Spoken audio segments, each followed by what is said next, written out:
metres long and 68 metres wide. But some clubs had been rebels, not intentionally, but because of the stadiums. Take Highbury, for example. It was 5 metres shorter and a metre narrower, meaning away sides had a challenge to adjust. White Hart Lane was exactly the same. And actually, when Spurs temporarily moved to Wembley, they asked the FA to shorten the pitch. The FA, very offended by the sacrilegious suggestion, said no, which in fairness could have actually benefited Tottenham, because when they moved into their shiny new stadium, the pitch was exactly the same size as Wembley's. Today, Forest pitch at the City Ground is a big one. It's 2 metres wider than any other pitch in the Premier League. But the smallest of all, Craven Cottage, just 100 metres long and 65 wide. No excuse for not tracking your man. There are a couple of crazy outliers in Europe too. At Napoli's home ground, the Stadio Diego Armando Maradona, the pitch is a whopping 110 metres long. At least they don't play on a slope like Newcastle do. There's a 2-metre incline on the pitch at St James's Park. And don't get me started on the old pitch at Yeovil too. It used to be a slant of 2 metres corner to corner and across the halfway line. So UEFA have their standards, so do the FA, but they do give pitches in England some wiggle room. Pitches can be anywhere between 90 and 120 metres long and between 45 and 90 metres wide. I mean, the rules state you can't have a square pitch, but in theory you could have one that's 91 metres long and 90 wide. Imagine rocking up to play a Sunday League game and the pitch is basically a square. So there are rules and regulations on sizes, with a UEFA standard that roughly everyone follows, but as we all know, size doesn't matter, does it?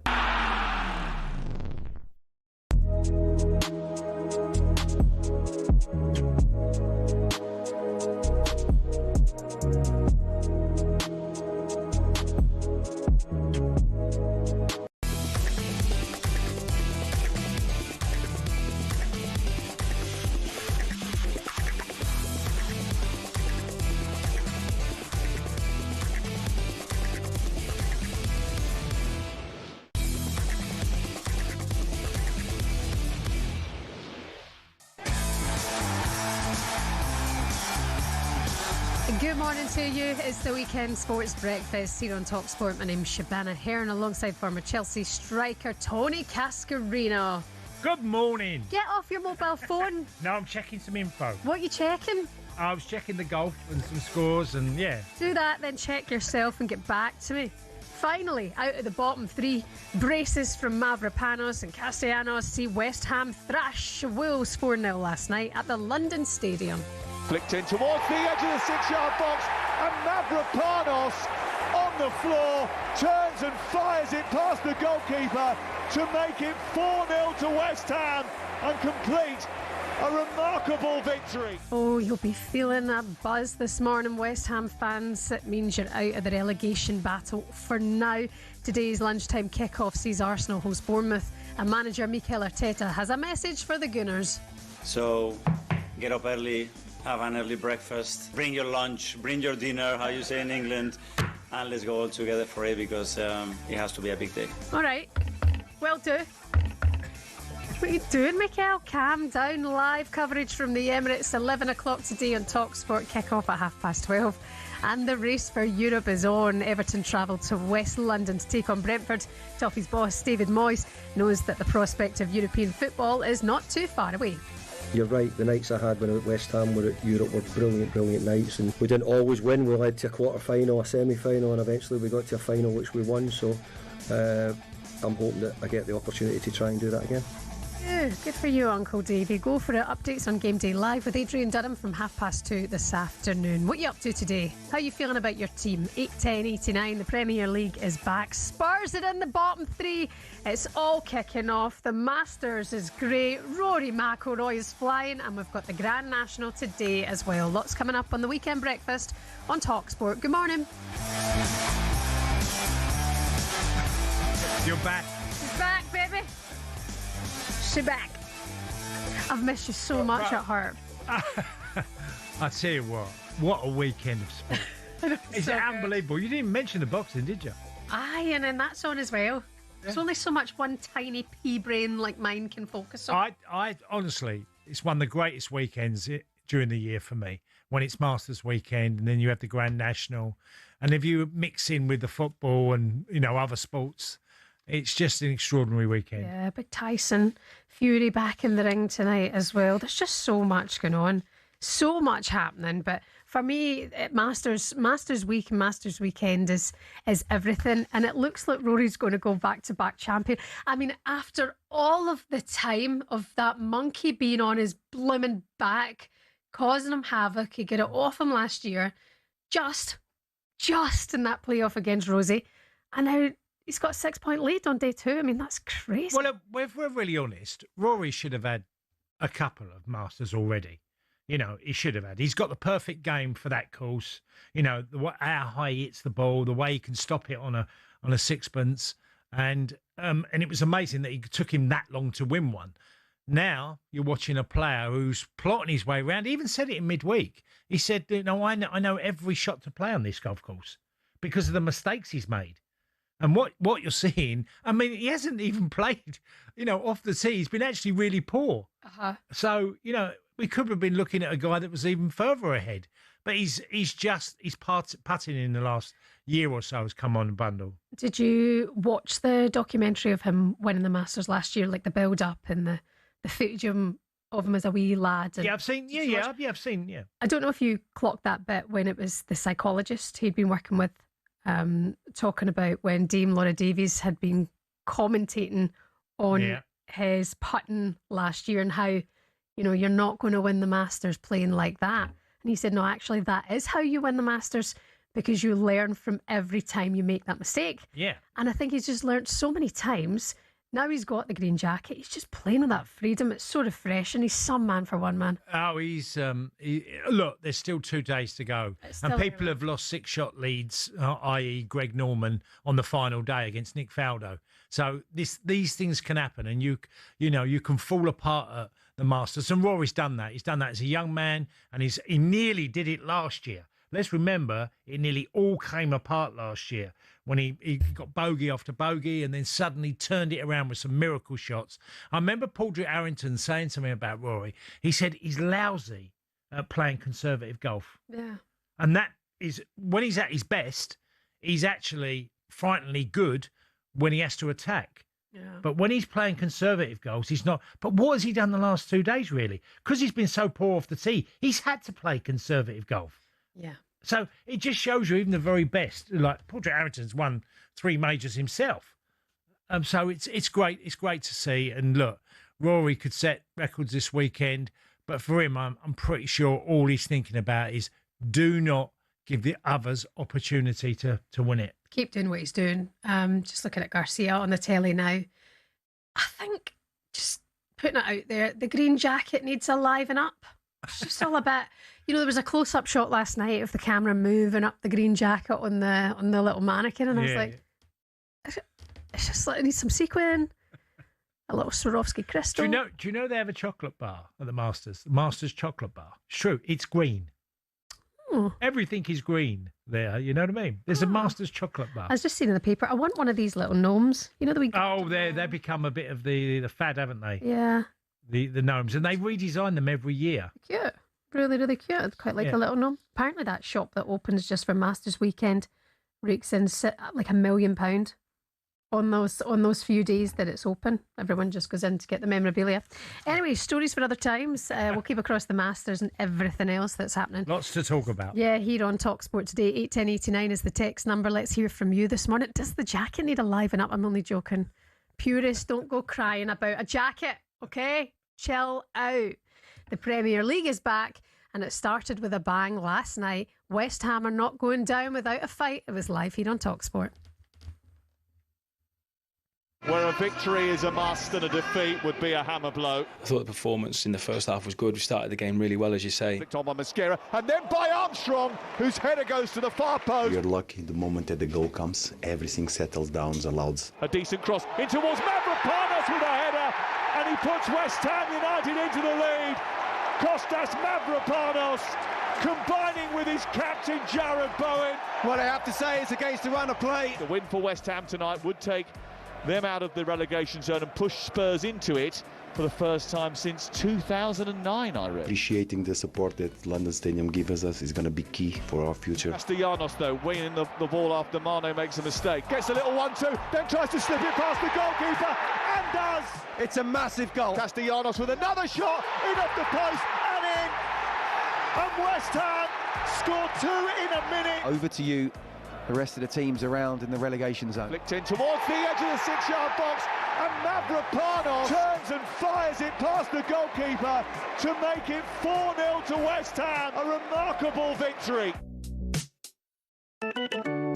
So West Ham thrash Wolves to move out of the relegation zone. Jamie O'Hara's worst nightmare, and Spurs fans all over the gaff are sitting with their heads in their hands. Wolves are now 15 points adrift of safety, by the way, and after the game, Hammers boss Nuno Espirito Santo expressed his delight of his side finally moving out of the relegation zone. Appreciating the support that London Stadium gives us is going to be key for our future. The home factor is huge. Feet on the ground, work hard. Stay humble. We didn't do anything. Nothing has changed. We have a tough one at Palace on Monday. It's going to be a good week for us in terms of preparation, the energy, the smiles, everything. It's easier, and we have to keep fighting. And we're looking forward to that one next Monday night. We'll be there with you. Psychologically, how much of a boost was it tonight that you moved out of the relegation zone, even if it's only temporarily, and putting your rivals in there? We did our job. And this is what because next week is going to be us playing after all the other opponents. So what we have to focus on, what we do. Cass, a great performance from them last night. Mavropanos is a different beast under Nuno. Well, and weird on him. Yeah, I know. And, you know, sometimes you have to just look at situations of how it's developed at West Ham. And if you take the start of January, and Wolves beat West Ham 3-0 and beat them comfortably. And since that point, West Ham have taken 18 points from 12 matches. So there's been a massive turnaround. And you mentioned Mavropanos. It's extraordinary that they seem to need. I mean, Kilman had a bad start to the season, and all the talk was about centre half. And do you know what amazes me sometimes in football? Disasi, who's came in from Chelsea, who had been deemed not good enough, nowhere near. And Chelsea, by the way, need centre-halves because they've been really poor in that position because of the injury to Colwell and players not playing as well. He's turned up at West Ham and played really well for him. Mm-hmm. And, you know, I saw him at Monaco a good few times, this Assassi. And he's the basic, straight down the middle, head things away, clear, push up, not get him on the ball. Just defend. And he's fine. He's in his comfort zone. And he's alongside Mavropanos, and the pair of them have sort of created a relationship. And that was nowhere to be seen. That's apart from all the other things that are happening on the pitch with Somerville, looking at Bowen again last night. Fernandes has come in midfield, had added so much. Nuno has managed this team and got them in a really good spot because they were down. They were absolutely down not so long ago. Yeah. And Nuno has done an amazing job of turning it all round, had him pace up front, even like Traoré coming in, who's as an enigma sometimes, but his blistering pace causes problems. He came on as a sub. He can be frightening to the opposition. So it's been a huge turnaround at West Ham. Gut feeling, who's got more of a fight in them, Spurs or West Ham? Well, look, it's easy to say up until this point, West Ham, even though, you know, Spurs could go to the Stadium and Light and get a victory. It's always interesting when a new guy comes in, and look, there's loads of stuff in the newspaper about De Zerbi. At the moment, West Ham look the team the most informed, without doubt. They do. Yeah, they really do. And the team look organised, and the manager feels like now he's talking and he's being way more positive about his team and the way they could go to Crystal Palace and beat them the way they are at the moment. I agree. West Ham fans, you'll be feeling it this morning, 8:10, 8:09. You confident you can stay up now? Spurs fans, what does this mean for you? Like I say, your game tomorrow away to Sunderland is going to be a job for Roberto De Zerbi. We like him as well. He's a good manager. He can do a job, but oh my God, he's got one job ahead of him. Don't forget, today in the Premier League, Arsenal take on Bournemouth. It's live here on talkSPORT 12:30. Coming up for you next, we'll look back in action in Europe from the English sides in the past week. You're listening to the Weekend Breakfast here on talkSPORT in partnership with Volkswagen Transporter, working with you.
How does he go about saving Spurs? Because we were talking about this on the Premier League All Access podcast.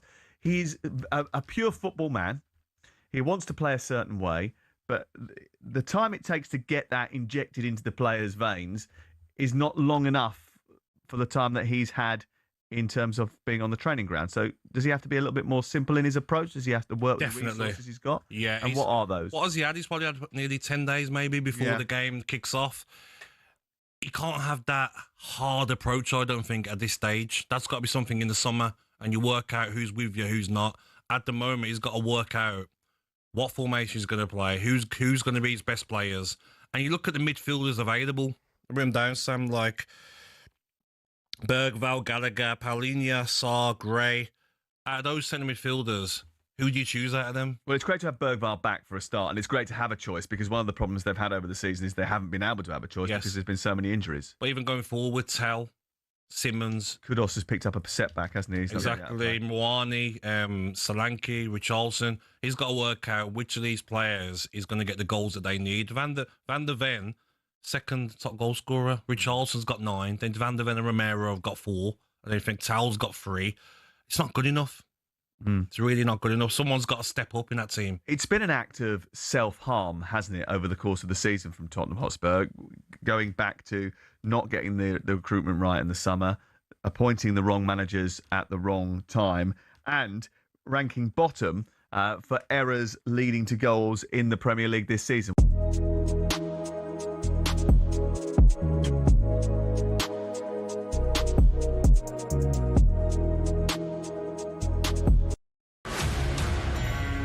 Hello and welcome to talkSPORT Goals. We've been taking you through what should be another busy day of football. Chance to win it! We don't need to do that, guys. I'm going to owe you an apology. How would you get to that conclusion? That's a weak mentality. Oh, get out of it.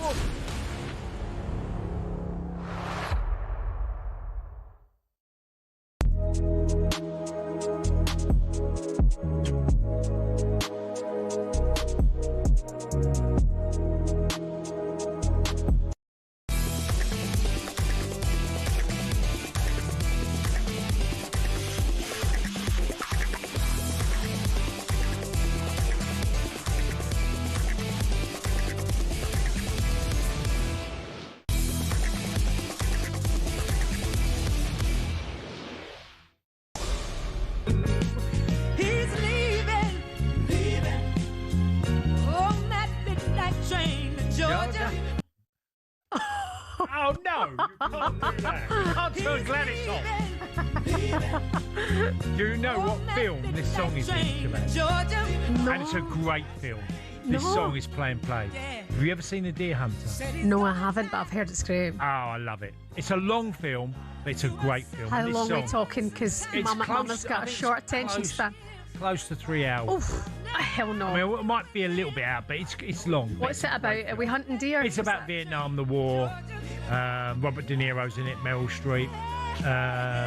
Honestly, it's a great film. Is it really? It's very sad. The first hour is the slow bit, but it's the build-up to when they go to Vietnam and leave, and then afterwards. It's one of my favourite films. Alan and I were playing this song yesterday with Ray. Yeah. I've had it on Spotify since trips. I don't even mind saying it. I've turned off the radio and I've put this on repeat. It's just such a good song. Oh, she's amazing voice. Yeah, amazing. Yeah. Always reminds me of the film, though. Yeah. Okay, I didn't know it was from The Deer Hunter. I had no idea. Right, that'll be enough then. By the way, the reason we're playing at Midnight Train to Georgia, in Augusta at the Masters, Rory McIlroy has a 6-point lead after day 2. Wonderful, wonderful stuff. Yeah. But Gnome Mania is gone absolutely mad. So the Masters Gnome is sold out already at the shop in the first 45 minutes. So much so that going back to the gnomes from 2016 Masters are on eBay. Guess how much? Oh, go on. That's going to be something ridiculous. 10 grand. And I don't know what's wrong with me, but I want it now. You can't be. Come on, grow up. Grow up. Imagine spending what you spend your 10 grand on a gnome. Right. Well, but they can be eerie as well, can't they? Yeah, they are a bit creepy. Yeah. There's a.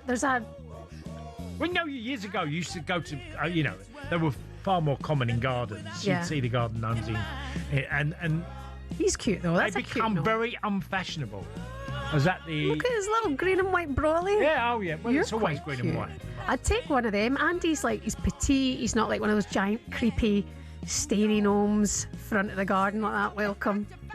There's a house in my mum and dad's street in Old Drumchapel, Glasgow, and it's got gnomes everywhere. And when I'm up with the kids, I always go walk past the garden and go, look at the gnomes. Yeah. And they're like, we're 6 now, no one cares. Yeah. Cute though. Anyway, 10 grand for a garden gnome. Cass will not be buying that. Don't forget all the updates. Well, I would if I knew I could get 20 for it afterwards. This is resales, everything. This is very true. You probably get me lashed one night and I'll give you my life savings for the garden gnome. I was thinking I'm working with one. Good one. Let's look back in Europe then. Midweek in the Champions League, Arsenal beat Sporting Lisbon 1-0. That means Premier League will have 5 spots for the Champions League next season. Liverpool outclassed in Paris, losing 2-0 to the holders PSG. We can hear from the Liverpool manager now, Arne Slot. He admitted his side were second best on the night. We're in survival mode, so to try to say to find ways where we can try to make sure that their qualities are not seen that much, but that's really, really, really hard against this team because last season over here we were in survival mode as well. But as I said, Paris Saint-Germain was the better team, but we didn't give up, and that's why we have a chance now still in this tie because they kept us alive by not scoring a few open chances. And now we can bring the tie back to Anfield. Not unfortunately, but in between, there's still a very important game to be played for us against Fulham. Cass, all season he's been critical of teams playing 5 at the back, being defensive. Yeah. That's what he did. I mean, is he in survivor mode now? Yeah, absolutely. I mean, it's been a dreadful season. It really has in many ways. Liverpool have been a poor side, and you look at a club and you look where they are today, and I watched the game in midweek, and when you have a manager that's not really used that formation before and he goes with it and it doesn't work, and so you go, well, he's not sure of his formation, what the best one is to use for him, because he's obviously changed it for that particular game. And then you go, well, his team, I don't think he's sure about who he should play. I think that stuck out as well, that he's not convinced who should be in my starting lineup, because they were... it's been that theme really for a lot of the season as well. Yeah, it has. I still don't get the Andy Robertson thing, and him being let go and how much he's done. He's been a fantastic player for Liverpool, and he was just discarded at the start of the season, really, of being second to Kirkes. And fair play to him, he's not complained about it. He's got on, and he's still tried to drive the team. His ability, I'm sure, in the dressing room is to drive the side, still. But I don't get it. And there's a number of positions I could go through. But what I saw, and one of the things that's really annoying me is that everyone's using Anfield as, of the history of teams that go there and just get blown away.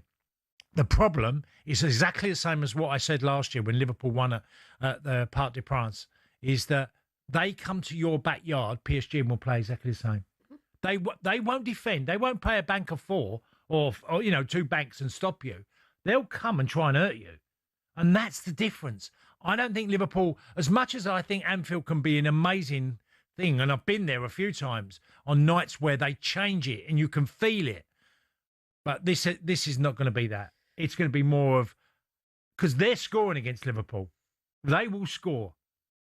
It's obvious. You only have to see the first game. And you have to see the game last year when Liverpool won out there 1-0. But they will score at Anfield. For sure. We'll wait and see how it goes. And in terms of Arsenal, are you confident they'll get the return leg done at home? Or do you think Sporting could? No, I thought Sporting were not bad. I thought in the early... Look, the big massive difference for Arsenal is that Raya has been extraordinary. And he, there's even more reason to, as Arsenal fans, to get angry with... the manager not selecting the team to win the League Cup. And look, and Man City were by far the better team. But Raya doesn't make the mistakes. He's had, I can think of one mistake this season he's made. But after that, he's made saves. He made a save in the game against Sporting early on, tipped it over the bar. It's only a slight touch with his hand, but it was a brilliant save that kept it at 0-0. And Arsenal can grind that out, that 1-0 victory. Raya is their most important player. Okay. I don't know if you saw Jamie O'Hara on Sky Sports in the week. Did anybody see Jamie talking? I do see him, yeah. Not being world class. I mean, he is a world class goalkeeper. Oh, of course he is. Yeah, I mean, we've all said things that can backfire on you, but Raya is definitely a world class goalkeeper, and he might not be at the level of a Schmeichel, David Seaman, and others, but he ain't far behind them. In terms of the other teams from England and from the Premier League, Aston Villa, they've done a job over Bologna 3-1 for the return leg at Villa Park. That's looking good. Forest still in it after that draw to Porto, and one of the best OGs of all time from Porto's Fernandes. And Crystal Palace also beat Fiorentina in the Conference League at 3-0 at Selhurst Park. There's a rant here. Go on. Right, okay. Uh-oh. A couple of weeks ago, we all talked about Italian football and, the international side and what happened with Ireland and, what the opportunity. And we're talking all international football, but Italy getting knocked out by Bosnia. You just look at Italian football this week. Bologna lose at home, 3-1 to Villa. Crystal Palace beat Fiorentina 3-0 at home. Okay?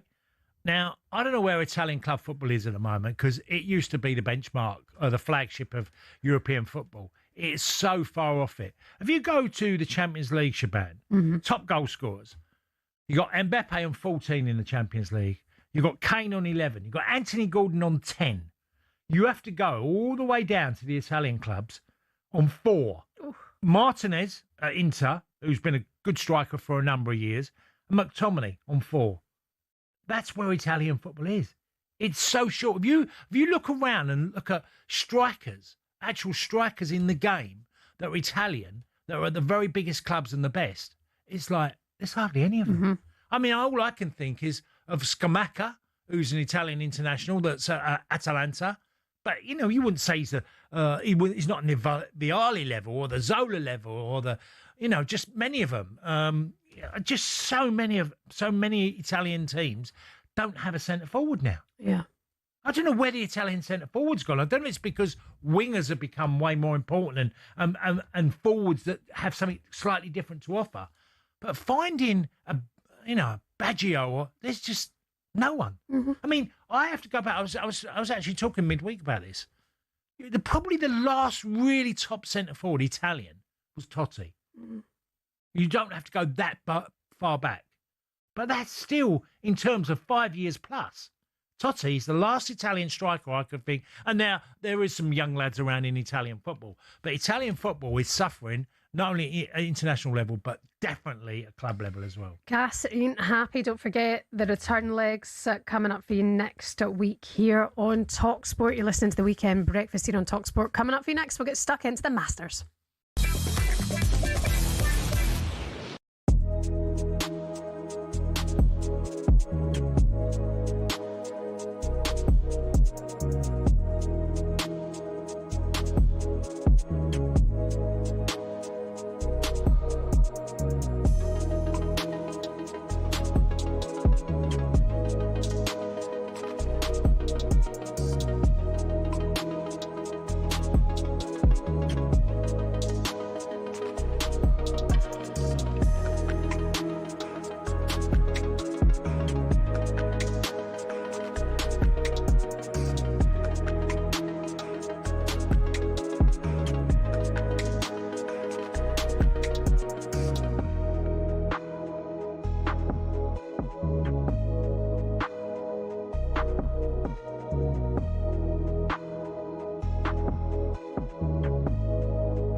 Managers can be petulant, players can be petulant, just like owners can be. De Zerbi was. You can say De Zerbi, and he's walked into the Tottenham job. Would you take him? Would you take him at Chelsea?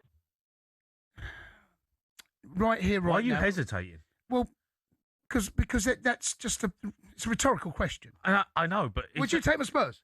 Yeah, I would have, but we got De Zerbi. I know, but you're facing relegation. You got Rossini as the manager. That's not the question. Okay, the question is? Would you take him at Chelsea? No. Why? Well, that does give you a reason, right? No. What do you mean? I want a reason. Because he's petulant. No, that's not a reason. Well, it is. You've had loads of petulant managers. I know, but You've had hundreds of them. They get sacked. Okay, but that's absolute garbage. Don't tell me you wouldn't take Glasner over Rosenior. No, I wouldn't. Oh, mate. No. What are you on about? You're throwing your pen down. What are you on about? You're like a petulant No, child. I know, but you're just an idiot. Like, I know you've got like a little Chelsea gig. I know you've got your little Chelsea gig going on over there. I don't get me own way. No, so I'm throwing my pen down. How childish are you? No, that is absolute guff. Throw that. No, it's absolute guff. You're talking absolute garbage. Don't talk garbage.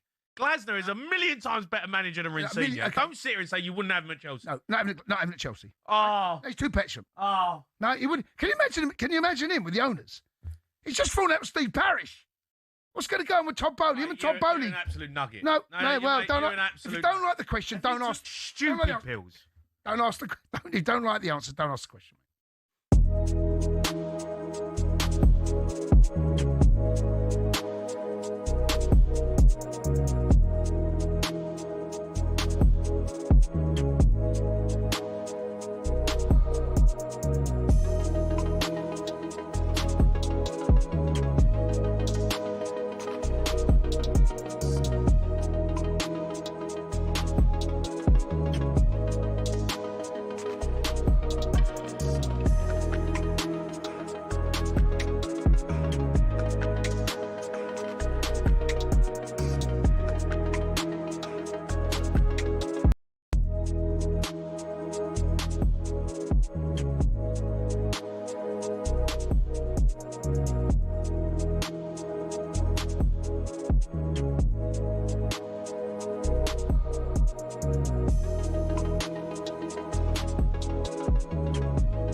Morning to you. How's it going? You're listening to the Weekend Breakfast here on talkSPORT. Shebahn Aherne and former Celtic striker Tony Cascarino has got something to say.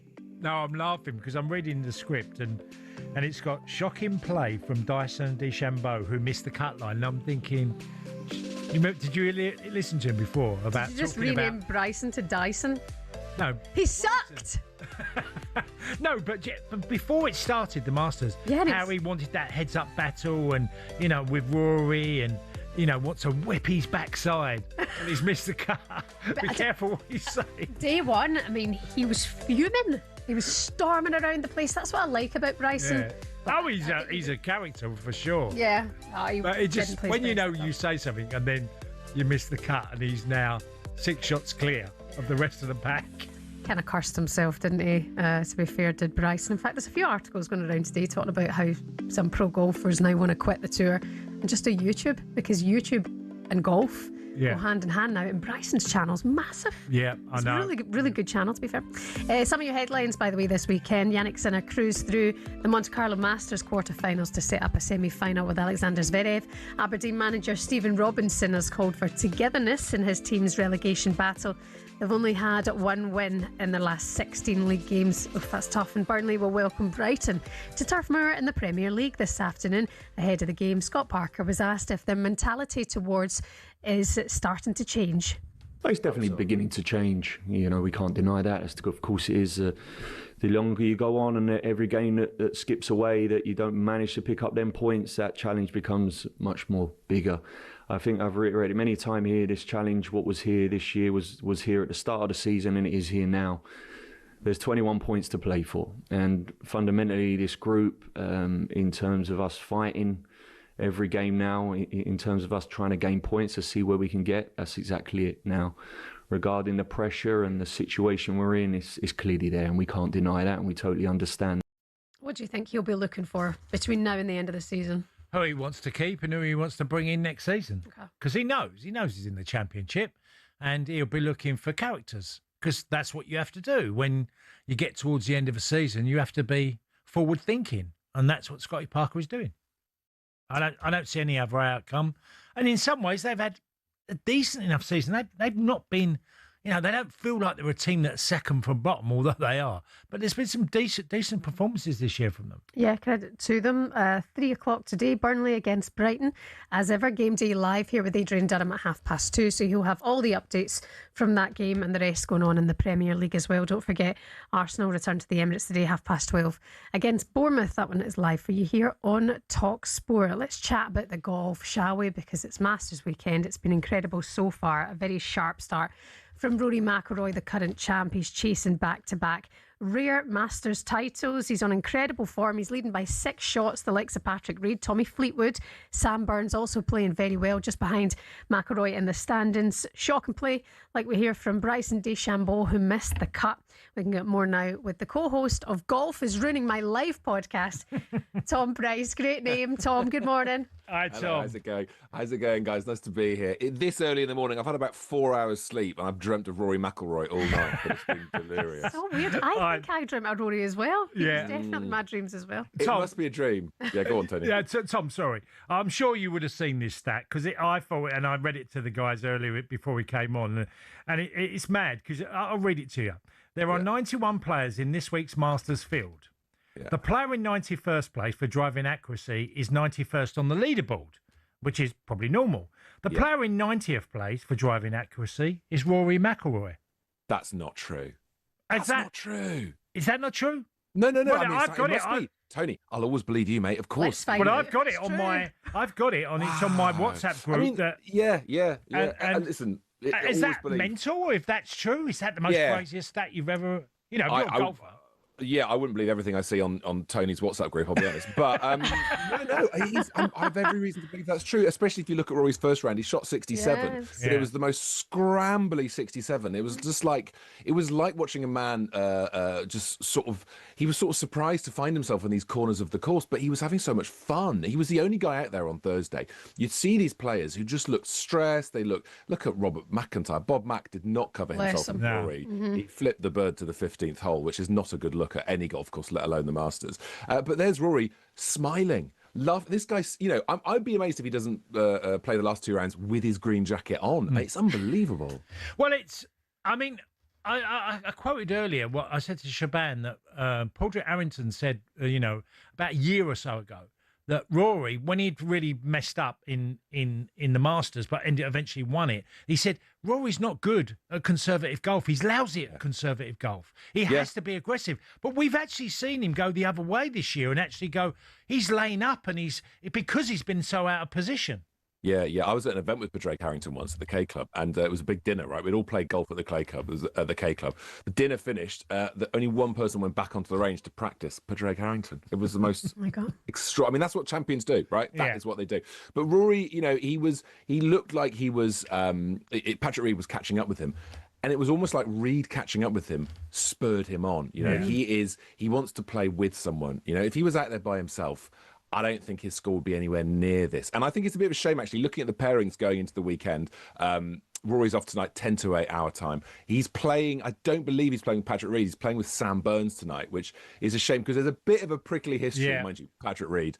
Allegedly, Patrick Reed's nickname is Table for One. Now, I don't know if that's true or not, but I've heard that from a few sources. Well, he's an interesting character. Did he divorce his own parents? It's something like that, isn't it? Yeah, I think so. He's certainly estranged from his family, and you know, I don't know the ins and outs of it, but I know that there were rumours years ago, allegedly that he was cheating. You know, all these things have been around him for a long time. His PR has changed this year, though. He left Liv, he went to the DP World Tour to try and step his way back to the main PGA Tour. He smashed it on the DP World Tour. He has played beautiful golf, and it's interesting because for me, all that stuff around him disappears when I watch him play good golf. I'm like, oh, fair play to you. He's so good. So it's a shame he's not with Rory today because maybe that'll happen tomorrow because that would be spicy. Yeah. So let's get to Rory and the chasing group. It feels like he's so better well placed, but we have to be careful in golf because, again, you know, everyone will remember Greg Norman, Nick Faldo. There's always an example of someone blowing a massive lead. It just feels, I mean, watching him go 6 under through the last 7 holes yesterday, and you're thinking he's holding everything with his putter now. Yeah. And that's the key thing for Rory. You know, like you say, Tony, he's an emotional player, and emotions are the last thing you want when you're putting.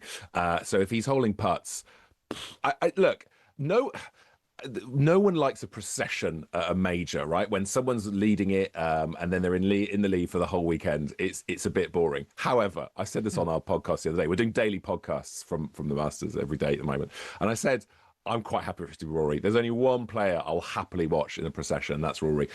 Can he wobble? Can things go wrong? Absolutely, yes. You know, it's going to require a lot to happen, him to wobble. It's going to require some big events on Saturday, but it is moving day. This is the day when things happen. This is the day when Tommy Fleetwood could come out and shoot a 65. I'd love it for Tommy. I mean, I'm obsessed with Rory. It's too much. It's unhealthy. I'd love it for Fleetwood. I'd love it for Rose. I'd love it for Lowry. There's so many. Tyrrell Hatton had a great. Tyrrell's up there. You know, it's unbelievable. That listen to what you're saying, Shebahn. They're all Europeans. It's like the European team are out there with a few Americans. It's fantastic to watch. And you know, 6-shot lead, it's a record. It's the biggest ever 36-hole lead at the Masters. I suppose the only stress I'm going to have now is, you know, is he going to mess it up? But we'll see. We'll see. Do you think he will, Tom? Because we know what Rory's like when he gets in his head. Yeah, no, I think that, you know, I don't know if you've seen the documentary about him. It's absolutely brilliant. I cried. I constantly cried. I'm a disgrace. Listen, it's Rory McIlroy. It's fine. We're allowed to get like that. Oh, good. His the story of how he won the Masters last year, and the story of how he uses the golf psychologist Bob Rotella, who is top drawer. If anyone listening is off to play golf today, go and buy yourself a Bob Rotella book. They're unbelievable.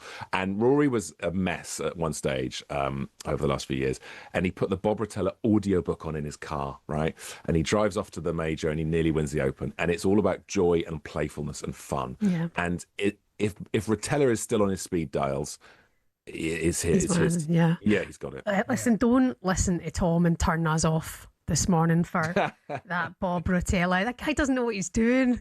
Stay with us. Tony's WhatsApp group is much better. Hey, apparently that is true, There Tom. you go. That's true. Yeah, true. It's amazing. That's unreal. Tom, your podcast's flying. Good luck to you. Thanks for making the effort with us this morning, getting up early. Enjoy the rest of it. Good luck to you and fair play, Rory. Let's hope we can do it back to back. Come on, Roro. You got it. Cheers, Tom. We're on such a weird Rory fan club right now. I'm glad I'm not alone. Well, it is something unique about when you're watching a sportsman of the highest level, whether it's a snooker player, whether it's a darts player, whoever, and they're performing at their best. That is something to literally hold. Yeah. You know, you hold that because what I watched last night was a player that totally was so confident with his game, didn't get affected. And he was playing with that joy. Yeah. That joy and freedom. It's so refreshing. Good he luck to chipped Rory in. McIlroy. But like we say, I mean, if it were Tommy, if it were Rosie, Yeah, Rosie's finished runner-up 3 times. Yeah, and he's a wonderful. He's got one of the best characters. Meant to be a great Honestly, guy. Justin Rose has got an amazing character. And Lowry, I mean, imagine Yeah, all Lowry of them. won it They're the all year great after. players. It's Yeah. brilliant. It really is. And let's not underestimate the US players as well. Don't forget all the updates from the Masters coming up for you today here on talkSPORT. Also, coming up after us, Max and Charlie bring you the warm-up from 9 o'clock. Game Day exclusive with Adrian Durham. Coming up at 2:30. Game Day live, going all around the grounds. Before that is Game Day exclusive with Arsenal against Bournemouth. 12:30 kick-off. Reshman Chowdhury will be with you from 11 o'clock from the Emirates. And then 5:30, Jamie O'Hara and Jason Cundy on the Game Day phone-in. Spurs are in the bottom 3. Do not miss a Jamie O'Hara meltdown. Coming up at 5:30 today here on talkSPORT. And then, of course, it's talkSPORT Boxing on the YouTube channel for the live watch-along of Fury versus Makhmudov. You're listening to The Weekend Breakfast on talkSPORT. Coming up next, we'll get into this morning's back pages of the newspapers. Good morning.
Eddie Howe deserves to keep his job definitely in the summer, rebuild his squad of players, probably no European football next season, but you have to be honest and say the Premier League season hasn't been good enough at Newcastle standards. That's fine. But is that because of the fact that they haven't got a deep enough squad? Of course, they haven't got a deep enough squad, but the players that they've had available, they shouldn't be behind Sunderland in the league. But aren't we back to the same discussion that we had when we were talking about Aston Villa? And that is that they have owners that are wealthy, probably wealthier than everybody else, but yet they're unable to spend because of the financial restrictions. And as a result, that's keeping them further down the pecking order. Who do you think? Because you look at their last few seasons, Yep. Champions League, qualification, then out. Yep. Great season getting to the winning the cup competition, getting to the Champions League, and then out. So what's next season? Another great season, and then the following season not being able to sustain it? The problem they've got... It's up and down, up and down, up and down. The Because problem they've got as well is, do they have to sacrifice a player as well, like Aston Villa have? Is that Tonali? Is that Gamires? Which one is it that they have to sacrifice? Tonali will go in the summer. What sort of figures are you thinking for him? 80. And where will he go? Manchester. Ooh. Which one? Take your pick. But the interesting thing I there think he'll end up at City or United. is that Elliot Anderson is a target, isn't he, for Manchester United? But you're not going to target for both of those in, are you? Well, one will go one club and the other one will go the other. Well, I think United want two. It just depends what level of investment, which will obviously ignore Mr. Mathematician Gabby here. He'll be totting up the net spend already.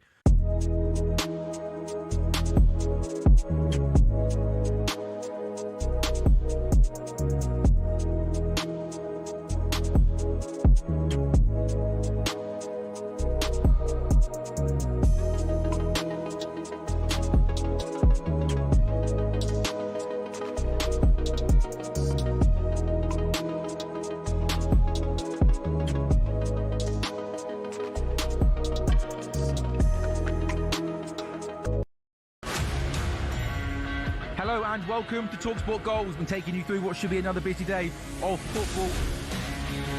Chance to win it! We don't need to do that, guys. I'm going to owe you an apology. How would you get to that conclusion? That's a weak mentality. Oh, get out of it.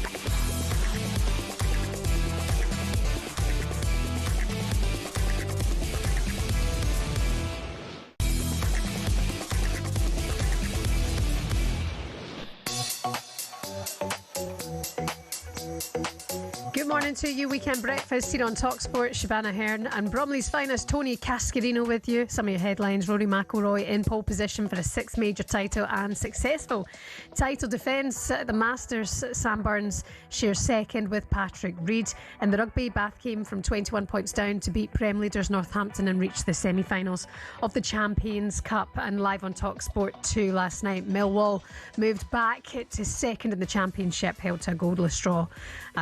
West Bromwich Albion looking good for your Millwall, Cass. Well, it's still going. Look, they've 3 fantastic results, as in away from home. Ipswich draw, Borough win, then draw at West Brom, although they needed more last night if to get automatic. But they're still going in there. They're still hanging in there. Say Millwall.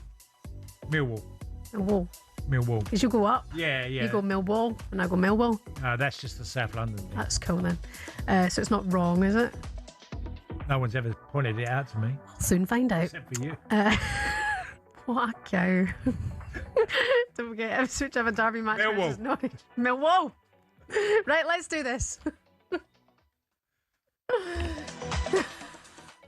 Whenever you're ready, DJ Jasper. Whenever you're ready. Okay. Gabriel's here.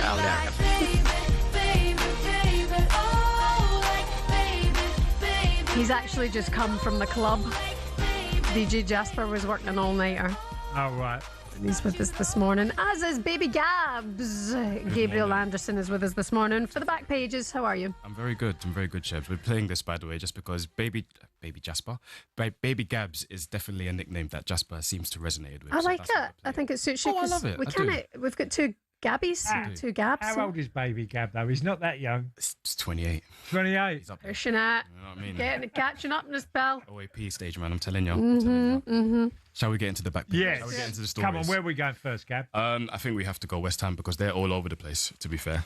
You look at the Times, they've gone with West Ham drop Spurs right in it, obviously referencing the fact that West Ham are out of the relegation zone. Spurs are now in it, obviously temporarily, because they're going to play tomorrow.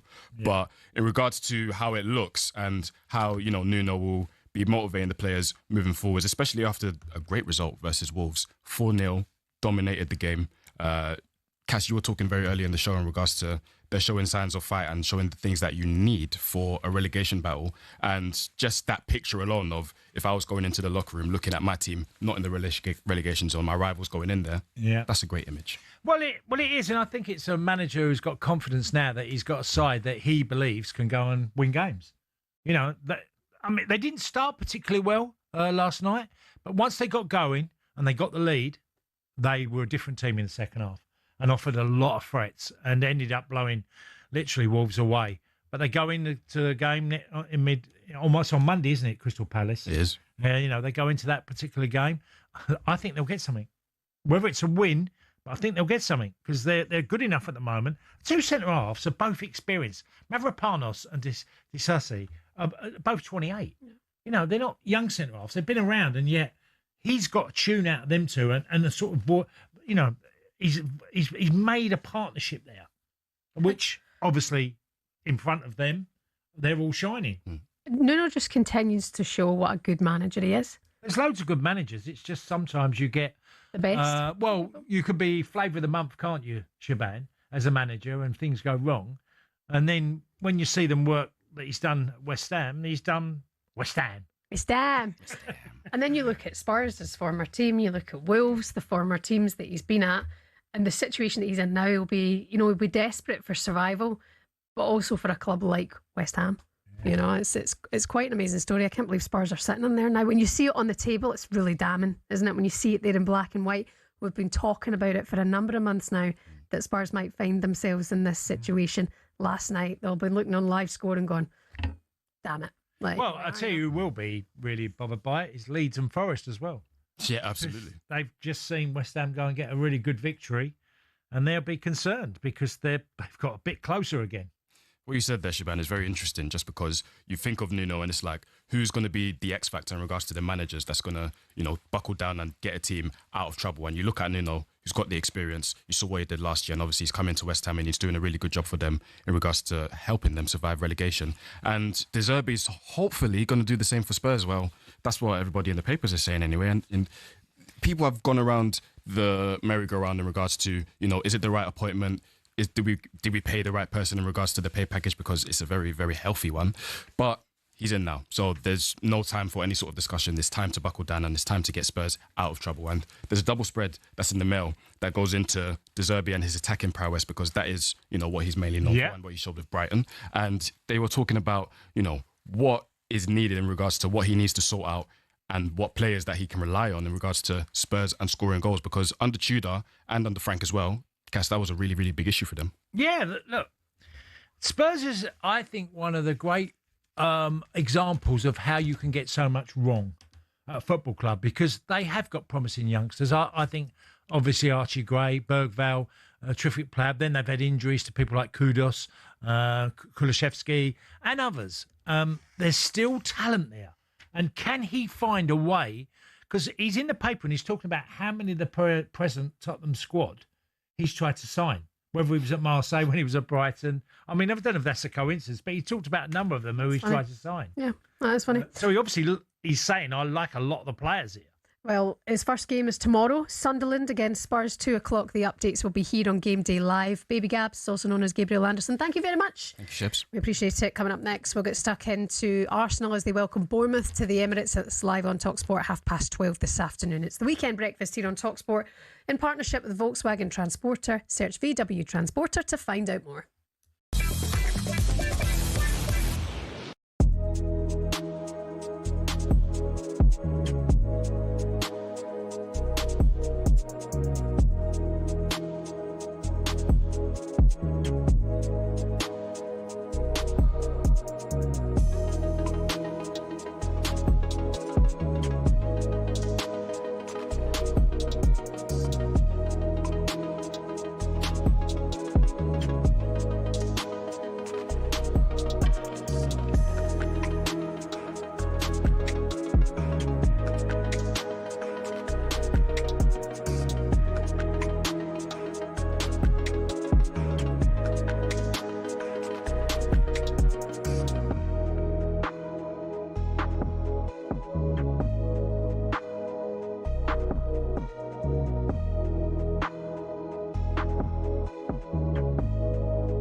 Robertson at Liverpool, Ellen the show, but here's a reminder of what Robertson achieved in his career.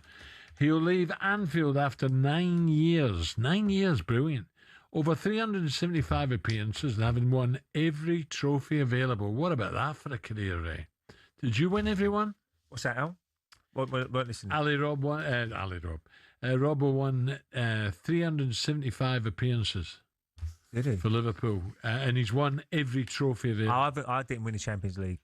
That's the only one we was missing for us. We won League Cup. I won the League Cup, FA Cup, Premier League, Cup Winners' Cup. I think it was UEFA Cup. Cup Winners' Cup was. And he came with Maguire, didn't he, from Hull? Who's another great player who's playing tonight? Who come from Hull? You get that? He's playing tonight. Yeah, that's a clue for you. Another great signing. Of course. Bowen. He come from Hull City. Of course he did. All the fantastic players who play for Hull. Who did I play for? Hull City. I love the. Do you know the way he strikes the ball? He's hardly any backlift. But he is. He's deadly. I can see Robertson going Celtic, though. Can you? Yes, I think so. Obviously, Tierney's still there as well, isn't he? Tierney's had a great career. I think the injuries caught up on him a little bit. Yeah, great. But he still gives his 100%. And Andy Robbo, he's an East Kilbride boy, Celtic man, so maybe... Great delivery from that left-hand side. Bombs on, decent defender as well. And I'm sure every single Liverpool fan will say what a servant he's been for the club.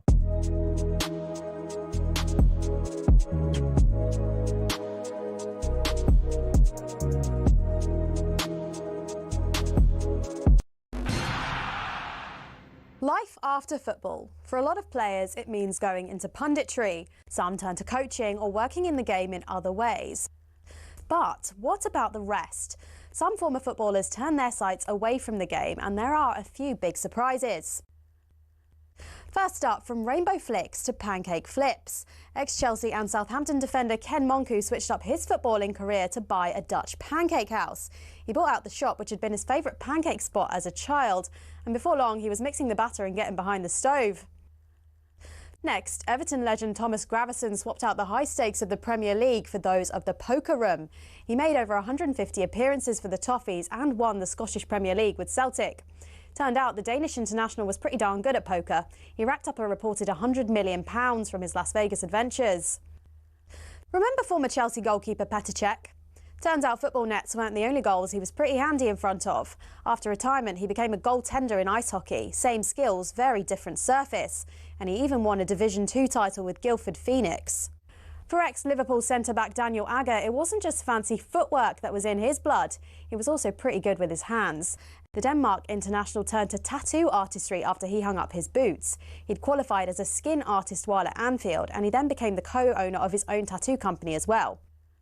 It's not all glamour for ex-pros, though.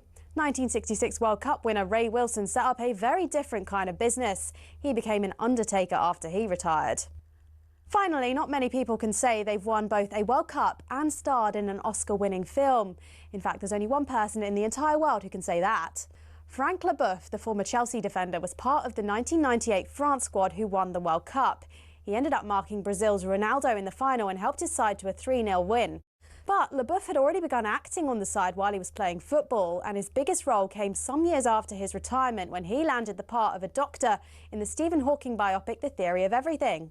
I embrace the career of acting, so I want to learn more. So seeing lots of movies is a part of my job. To be honest, with all the dramatic diving in the game these days, there's probably tons of ex-pros who've got the acting skills to make it in Hollywood.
Good morning, it's the Weekend Sports Breakfast here on talkSPORT. My name's Shebahn Aherne with former Millwall striker Tony Cascarino. Good morning. So they're finally out of the bottom three. West Ham thrashed Wolves 4-0 last night at the London Stadium.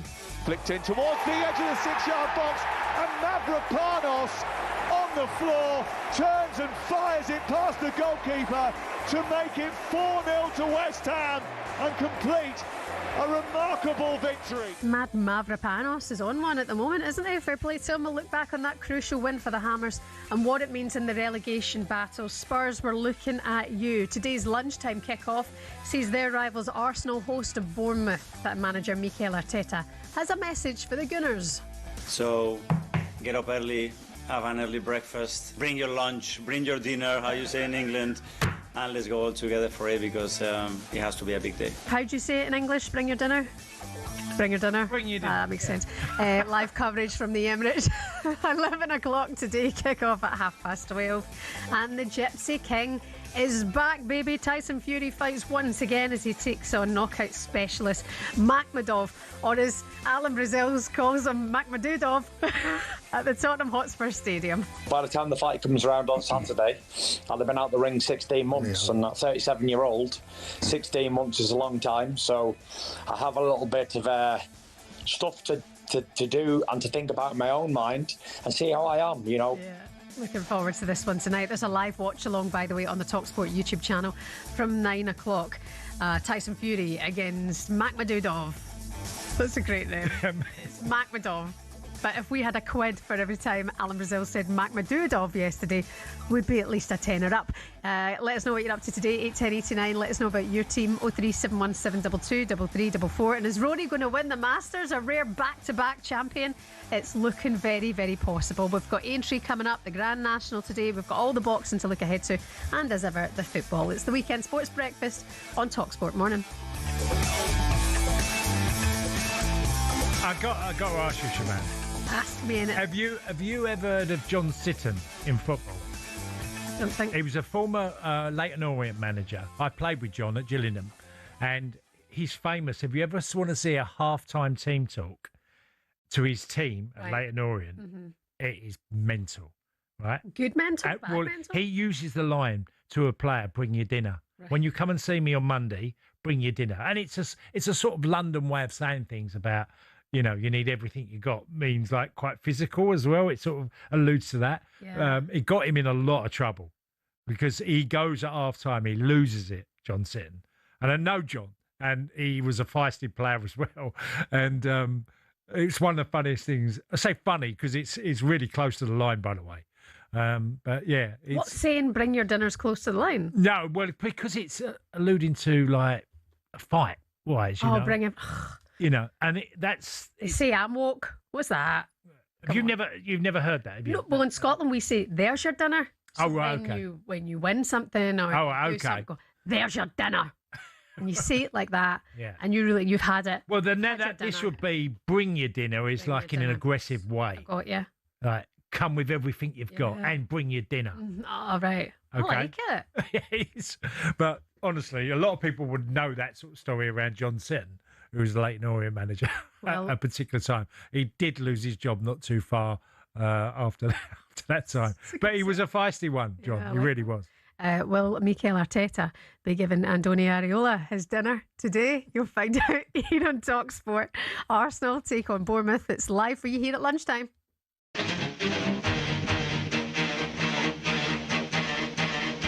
Oh, here's the moment. They've done it. Kai Havertz in stoppage time. Arsenal are going to win in Lisbon. It's an early kickoff, so get up early, have an early breakfast. Bring your lunch, bring your dinner, how you say in England, and let's go all together for it because it has to be a big day. It doesn't matter about performances now. All it is about results and getting over the line. Bournemouth extend their longest unbeaten run in the division to 11 games. It's a strange feeling because it's true that we've been 11 games unbeaten. We can break the record of this club. And it's headed in by Ryan! It's a redemption story from the Brazilian. The talkSPORT network is where titles are decided. Arsenal return to the Premier League action after a month that brought Champions League success, but cup exits to Man City and Southampton, and all we can think about is what we're going to have for our dinner. It's funny, isn't it? It's funny. When you hear someone, you know, obviously Arteta's from Spain, and he says, like, you know, bring your dinner. Yeah. Bring everything you've got. Yeah, he's not even... Somebody said it to him and he's tried to say it the right way. And he's like, how do you say in your country, bring your dinner? Yeah, it sounds scary. Listen, a must-win today for Arsenal. This big game. Absolutely. I mean, I did laugh at some of the comments of, you know, what I'm hearing. It's Arsenal. Is it the biggest game of their season? Well, it's the biggest game as in it's the next one up. Well, Bournemouth unbeaten in 11. In good form, you know? Yeah. And there's quite a number of Arsenal fans who are edgy and nervous about this type of game. I would be... I look at the Premier League table and you look at, you know, results of late. Arsenal have actually they've actually gained ground on City. They haven't fallen behind, you know, or the gap's been smaller. They've actually kept them at bay. So apart from the 2 cup games they've had, which obviously has unsettled the fan base and asked questions of whether this team can get over the line, they're still perfectly placed to win the league. We have to remind ourselves that. I completely get that. But considering they have fallen away from the 2 cup competitions that they've been in the finals of, do you think, I mean, bear in mind, City have 2 games in hand. If they're to win those games, does it look more wobbly for Arsenal now?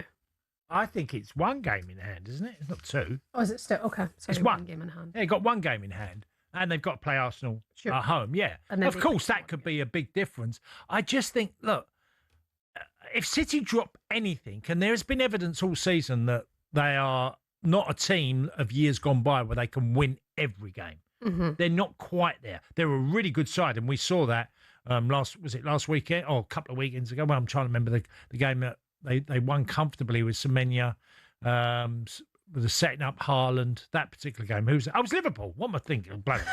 I know. That shows you how mad the last Blacked out. Liverpool. How they took Liverpool apart. But I've got to be honest, it ain't that hard to take Liverpool apart at the moment. It really isn't. You know, Liverpool have become very fragile defensively. Arsenal are not that. And I think they're just well placed to keep going, doing what they're doing. And Bournemouth is the next team in front of them. That's all. But do you have genuine reservations about Arsenal getting 3 points today? No, not really. Do you think they'll get them? I think if they've got everybody in place, that I'd favour Arsenal much more than Bournemouth, even though Bournemouth have been on a good run. And I've said many a time this season, you get Bournemouth on a bad day, they can take you apart. Yeah. Is he back in action for Arsenal today as well? Crucial for their attack. Yeah, absolutely. Having players come back, I think the biggest disappointment, especially in the cup game against Southampton, Shebahn, was that, you know, you've got obviously Gabriel Jesus back and you've got Havertz back, and they didn't play particularly well, but that was sort of changed. That sort of direction was when Havertz come on and scored late on and got themselves a victory that was really needed. We'll see how this one goes today. I mean, looking at it in black and white, Arsenal sitting there comfortable at the top of the table, Bournemouth in 13th, but in a decent run of form. 12:30 today, Arsenal taking Bournemouth in the Premier League. It all builds up with Reshman Chowdhury. From 11 o'clock at the Emirates, you've got Sam Matterface on comms and England legend Stuart Pearce there at the Emirates as well. Arsenal fans, you can let us know your thoughts today. 81089 if you want to send us a text message. Huge weekend of boxing coming up as well. Don't forget, you've got the watch along on the talkSPORT YouTube channel tonight from 9 o'clock. Fury back in the ring alongside Makhmudov. Get ready for back-to-back boxing next weekend with our friends on DAZN. Friday 17th of April, rivalry reignites. Nathaniel Collins and Cristobal Llorente meet again after their controversial draw up in Bonnie, Scotland. Then on the 18th of April, showtime as Ben Whittaker looks to light it up in Liverpool. He's got Brian Suarez. The Argentinian promises to bring real heat and be Whittaker's toughest test to date, so that should be brilliant, adding even more firepower to the night. The undercard stacked. You've got Molly McCann and Leo Atang all in action on the undercard. Join DAZN Unlimited now.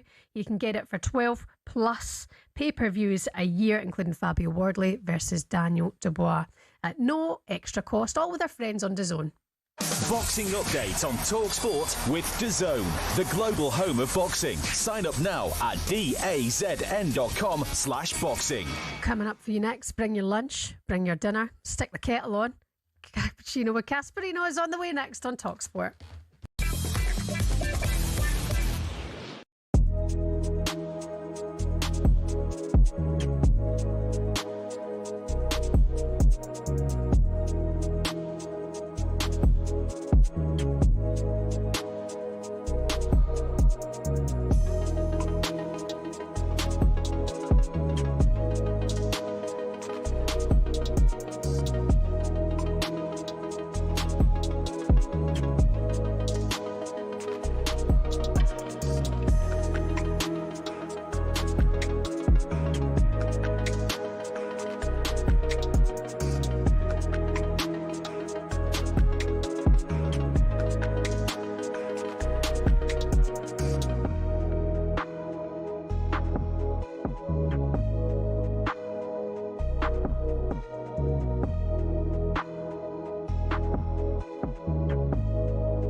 Ethan and Werry and Miles Lewis Skelly this summer, and we're talking about maybe 100 million for the pair. That's too much, surely. Well, no, I mean they're great prospects, aren't they? 100 mil for Skelly's probably just he's not had a great time lately. He's just fell away from that first team a little bit. He's got a lot of people in front of him at the moment, and Capia, who's come in, he's done a really good job on that left hand side. You got Calafiori as well.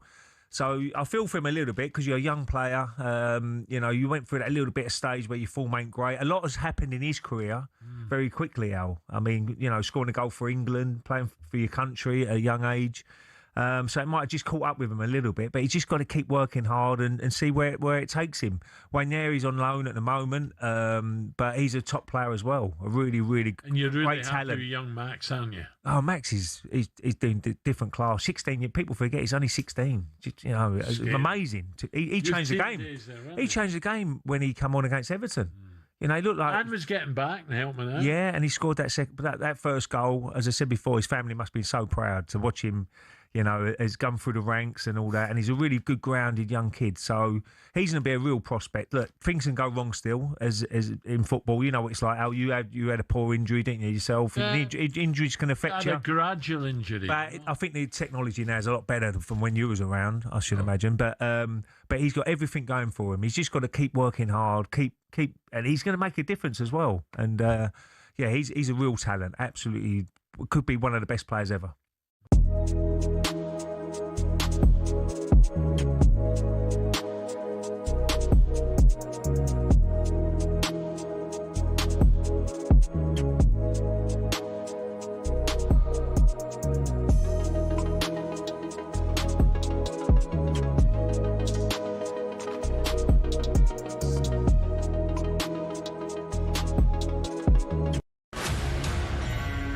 Hello and welcome to talkSPORT Goal. We've been taking you through what should be another busy day of football.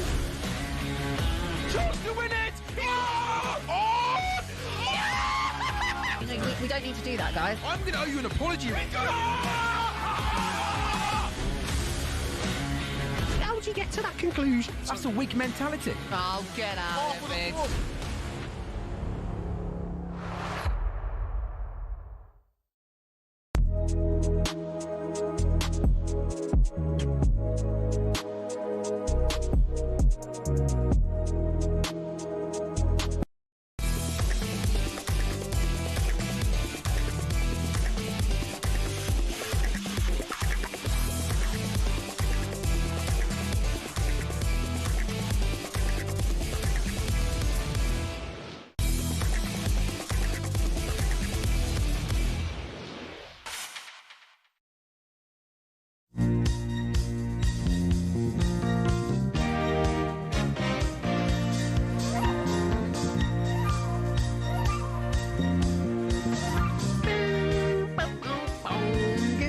Weekend Sports Breakfast here on talkSPORT. We're live on the Smart TV. We're on the YouTube channel. It's Shebahn Aherne and former Millwall and Celtic striker Tony Cascarino. Bit of Everton this morning. Yeah. Just cause why not? That is great. Some of the old classics. You're still waiting for the Dire Straits, aren't you, though? No, there's a few. Is it really Well, golf related. We're trying to do golf related. We're doing golf related and racing related. For Grand National tell me about today. that, did you? Grand National. When was I meant to read your text message? Go into the group chat, right? Told me to come off my phone. Your mate's group chat, and then go into an actual work group chat, and you'll see it in there. Charlie, big time over there. Right. Time now for our latest competition. This one is a cracker for you. We've got 2 tickets to give away to Wimbledon Lawn Tennis Championships on Monday, the 6th of July. These tickets are up for grabs now. You'll be watching from the world's best official Wimbledon seats on centre court. You'll also have access to the lounge on the day. Nice place to soak up the atmosphere. Probably strawberries, probably creams, and if you're doing it properly, probably a bit of champagne as well. Text the word WIN to 83338 now. Texts are £2.50 plus your standard network rate. Or you can call this number. You probably know it by now. 0343 418 7260. What's that, Cass? Yeah. 0343. Yeah. 418-7260. That's 0343 418 7260. Text are £2.50 plus your standard network rate. The lines close on the 16th of April, 4 o'clock in the afternoon. Answer your phone if it rings for your chance to win 18 plus UK residents only. Network promotion with all the T's and C's on the website talksport.com. Text the word WIN to 83338 now. And it's time now for this.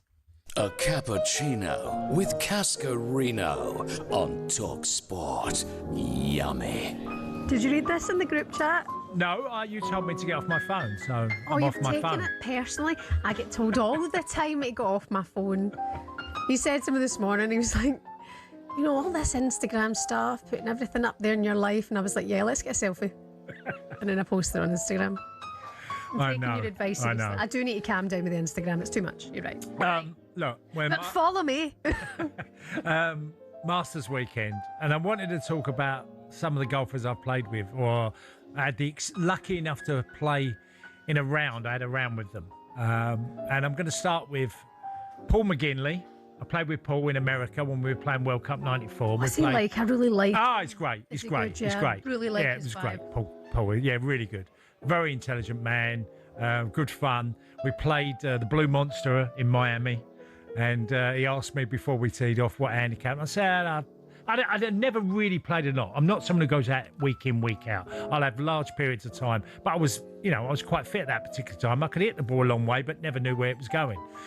So he says, I said, sort of 16 really, Paul. And he went, okay, I'm 1 under after 2 holes and he's level. Oh, nice. And he says to me, you're never, ever a 16. And I went, Paul, I've just played the first couple of rounds. I said, judge me at the end of the 18 holes. Got to the end of the 18 holes. He said, you're right, you're never an 16. He was 22. Because I can be everywhere on a golf course. I've been lucky enough to play with Darren Clark. Darren was a terrific striker of a ball. Just nailed it and had it on a piece of string. He really did. It just felt like everyone wanted to hit it. He could hit it. And he was, and that was when he was still, because obviously he's a certain age now, but he was still a top golfer. Mm-hmm. Great fun playing with Darren at Wentworth. And I've also played with Angel Cabrera at the Belfry when I was at Villa. Angel Cabrera was one of the biggest hitters on the tour. And we're playing the 17th, which is a sort of dogleg to the right, par 5. And I hit my best drive ever. I took a line. So I went over the bunker, and the line was from the caddy. He said, just go over the bunker. If you think you can reach this bunker, go over it, because you can hit the water to the left, but to the right, it's literally out of bounds. So I've hit the best strike over there, and I thought, let's see how far, where he gets to, this Angel Cabrera. Well, he lines up, and he's lining up at the out of bounds. And I'm thinking, where's he going? Mm-hmm. He hits it. Well, it was unreal. I've hit my best drive I've ever hit. And I was hitting the ball quite long at that particular time. He's 80 yards in front of me. He's literally gone out of the out of bounds, drawn it back in, and put it in the middle of the fairway, and literally had a wedge to the green on a par 5.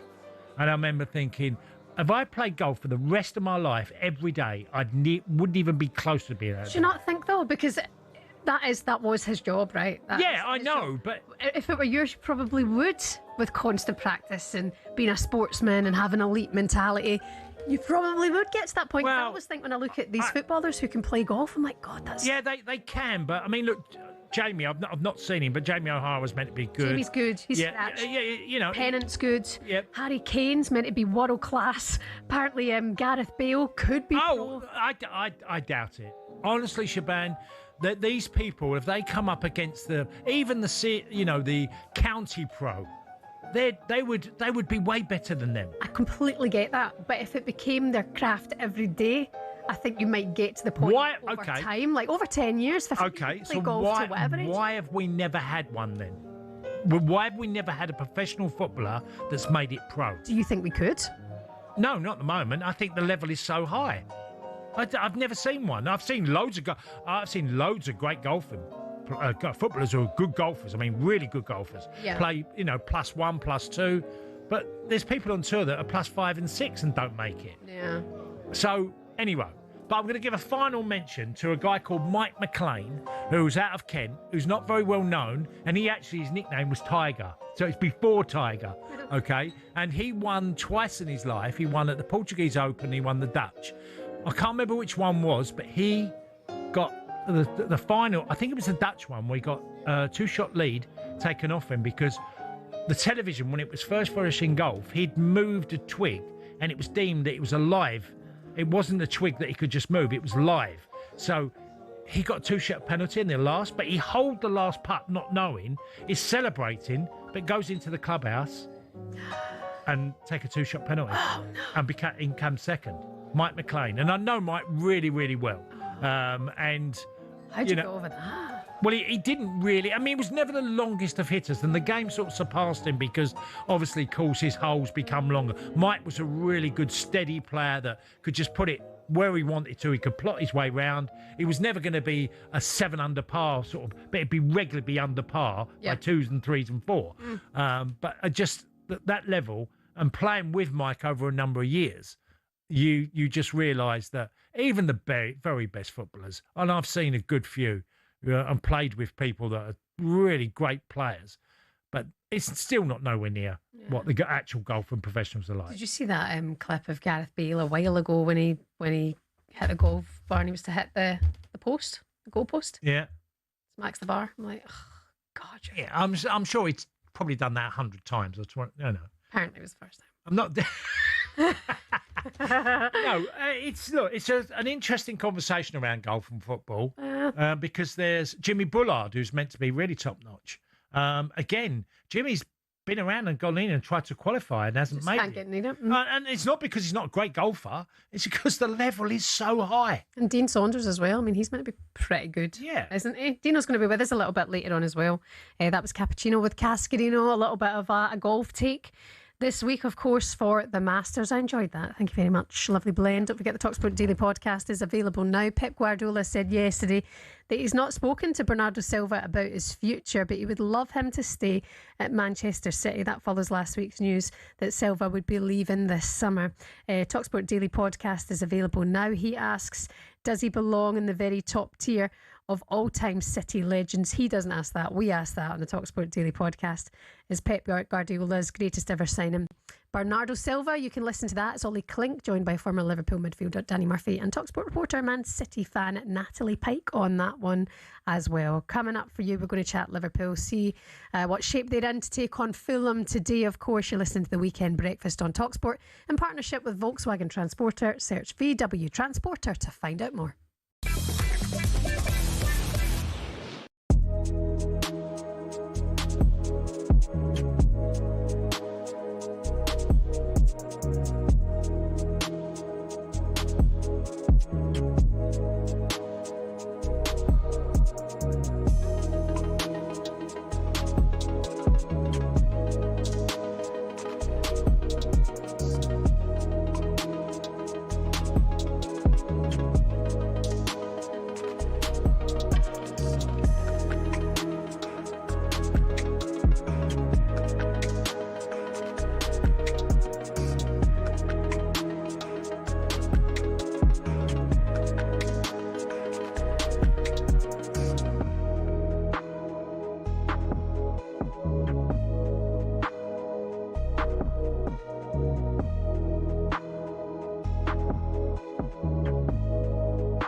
Pep Guardiola has been speaking today about his team's tendency to finish season strongly.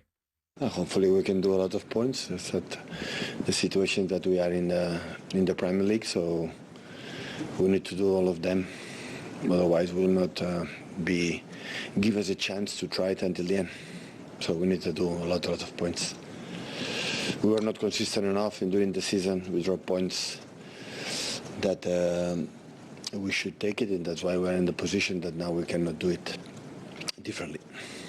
He also talked a little bit about on whether he feels more excited at this time of the year. No, he says, I have a lot of yellow cards. That means how excited I am. Not just for April, but during the season, I have had a good energy, and I still have good energy. You get the feeling that he thinks that there's still a chance that they can catch them. I think they're probably going to have to win every game to do it. We were just working it out there on Gabby's crib sheet. They've got 8 games left. They're on 61 points. So if they win every game, they get to 85. That would mean that Arsenal on 70 need 5 wins from their last 7 games. If they win every game, Manchester City, they've got a squeak, especially as they play Arsenal. But they have no margin for error. And I actually agree with Gabby.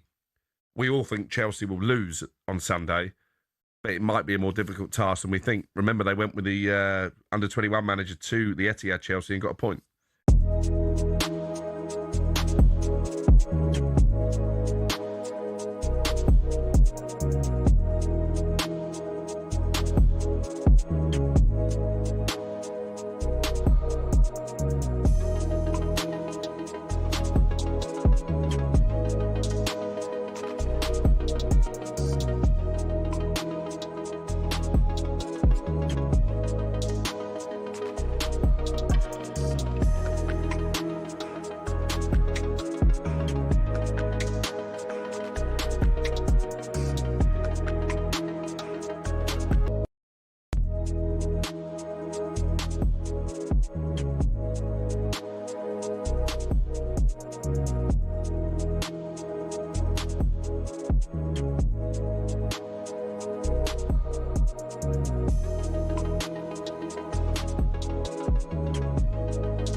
weekend breakfast here on talkSPORT. Shebahn Aherne and former Millwall striker Tony Cascarino. Sorry, I cut off his vocals.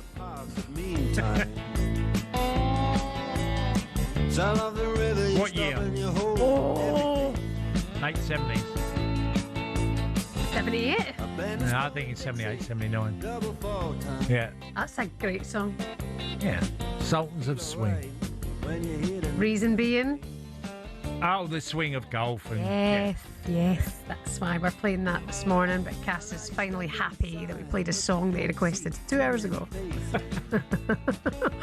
That's a tune, to be fair. Very good request from you. Some of your headlines this morning: Rory McIlroy, of course, holding a massive lead. Heading into round 3 of the Masters. Don't worry, stay with us here on talkSPORT today for all of the updates from Augusta. Does it annoy you? Oh, when people call you Siobhan? Yeah. No, it does. That Rory's off at 10 to 8 at night. Yeah, because I'm thinking... Because we're going to... I need to get a wee nap so then I can have family time. It's out of order him teeing off that Why time. would he do that, Tis? I've done nothing but support the guy. Even when he was bottling it, I was still there for him. We were having a discussion yesterday, and I'm sure at 25 to 8, nobody will be offended by this. If your partner was to leave you for one person, who would you be accepting of? And we all agreed on Rory. Like, if she went off for Rory, fine, you just got to get on with it. You're just going to have to be okay with it. Like, if Joe said to you, I've met someone, and you're like, right, who is it? I'm going to give him his dinner. And then she was like, Rory McIlroy, you'd have to be like, fine. Even your husband would be, oh, fair Jamie point. Like, oh, he's a great guy. It's like Brad Pitt used to be, in it? You just have to be okay with it. Yeah. You know? When someone's that big in the world. Yeah. I mean, really mature conversations we have. That was yesterday morning. So what 5:30. glass of wine would that be on? No, this was yesterday before breakfast. Oh, right, okay. We were having this chat. Reason it came up is George, one of our producers, has spoken about if his partner went off with Bukayo Saka, I'd be like, fine. I just have to be okay with it because it's Saka. And then we all agreed on Rory being the guy that you would have to be okay with. Like I say, really mature conversation. If you want, you can clip that and submit it for an award next year. In other news, England's Red Roses defend their Women's Six Nations titles today against Ireland. Also, Scotland get their campaign underway tomorrow versus Wales. The updates here on talkSPORT. And speaking of the rugby, don't forget that talkSPORT's coverage of the British and Irish Lions tour of Australia. Who was your host? Who was your host, Cass? Remind me who the host was. It's me. It's you. Thanks for listening. We've been nominated. I sort of switched off to thinking who would I be okay with after you asked that daft question. Oh gosh, yeah, it was myself, and we had the best time covering that with Ben Kay, Andrew McKenna, Alex Cuthbert, a great team, and Dan Kane, our producer on that one. We've been nominated at the Trick Awards, and we'd love your support. Head to trick.org.uk now to cast your vote. That's trick.org.uk to cast your vote. We've been nominated in the live sport category. I think Breakfast is up for best audio show, as is Drive, as is White and Jordan, so you can cast your votes there. Let's turn our attention now to Liverpool. Seeking to avoid a 4th straight defeat under pressure, Reds boss Arne Slot prepares his team for an important Premier League clash against Fulham at Anfield today. Just 2 wins have been posted across their last 8 matches in all competitions since the beginning of March. Liverpool, in other words, need a result. We heard from the legend Steven Gerrard with Ali and Gabby on Breakfast earlier on this week, and he laid out what Liverpool need to do to turn the season around. Come so far away from the team identity, what they've set in terms of standards for the past years. I think they've got an opportunity here this week to try and galvanise something from the season. I think the players have admitted it, the managers have admitted it hasn't been good enough. They've got to stand up and be counted individually and collectively. They've got to stick together, and they've got to try and grasp the opportunity of putting pressure on, and they've just got to go and give it everything they've got. Great to hear from Steven Gerrard on that. Yeah, he's right on the fact that Liverpool have gone a long way from what we know they're about. And how can the first season feel like, with Arne Slot, be so comfortable, and they've won the league and they've won it before, quite a way before the end of the season? Then you get to the second season, you make all these buys, and suddenly the team looks awful. Mm-hmm. How does that work? You'd think an extra year working with people and players you trust and introducing new talent, and it's just backfired. It's not happened. Andy Robertson announced he's going to be leaving the club at the end of the season. We know Mo Salah's leaving as well. Didn't go on midweek in the Champions League. Let's speak more about it now with former Liverpool midfielder John Welsh. Good morning, John. Hi, John. Good morning, guys. You okay? Yeah, well, John, it's to say it's a confusing season for Liverpool, I think it's a massive understatement, isn't it? Yeah, it's been really frustrating. I think when you look in the summer, obviously the tragedy happens, and then obviously the wonderful, talented players come in. And I think they started really well. I think they went through August and September doing really well. I don't think they lost. I think they won every game, and then I think from there it just went downhill. John, now I said at the start of the season, and I'm not in hindsight trying to be smart, but Liverpool lost a number of tenacious players that set the tempo of football matches, whether that was Diaz and obviously the sad loss of Jota. I felt he was one of them type of players as well. You could make the point again that Núñez, as much as I didn't think he was the ultimate answer to Liverpool, but he was a tenacious player that chased things and sort of set Liverpool off. Yeah, I think that was always what Liverpool were based on, certainly under Klopp, was high pressing, high energy team. And them three that you've mentioned seem to be the ones who sort of have started it from the front. And that was always the Liverpool way. You know, when you lose it high up the pitch, get after it and chase and hurry and try and win it back as quick as possible. And it seems like the identity's gone massively from that at the minute. I don't think you see the same profile of player, if you like, as what was probably under Klopp. It's more technical type players who want to be on the ball and want to dominate possession. Whereas under Klopp, it was kind of high intense, high pressing, high energy teams, which seem to be really successful. Because I think as a Liverpool Football Club, that's kind of how I identify as a fan, as I see them playing, and as the success that came certainly under Klopp was because of that. It's a strange week because obviously what happened against PSG and Manchester City, and then you go into having Fulham at home and PSG at home, and everyone's going to talk about Anfield on a European night with the history's there that they've had amazing turnarounds. I just can't see it. I just can't see it because PSG will come after you in your own backyard. I think that's the massive difference between Klopp and Slot. I think at the minute, I'm the same. I'm kind of going into looking over the Fulham game, looking at the PSG game. I'm kind of thinking, I don't see us. I see us doing well. Think we will attack the game, but I can't see us keeping PSG out. I think they've got two talented players. I think they're exactly what I want Liverpool to be: a high intense team, fairly attacking, got really good players, work for each other. So it's going to be a really tough game, and at the minute, if it was Klopp, I would probably be believing. But at the minute, the way that the things are going at the club, the way kind of tactically I see the game going, it doesn't seem that we'll have much of a chance. Yeah, and there's been all these announcements as well. It feels like kind of coming to the end of an era. Andy Robertson's going to be leaving the club. I mean, what a great signing he was, you know, great value as well, from 8.2 or 8.5 million it was from Hull. And then obviously Salah's on his way out. Alisson's linked away with a move from the club. How do you think it's going to go from here for Arne Slot? It's going to be tough for him, I think. He's losing good players, but it depends what the Liverpool hierarchy see.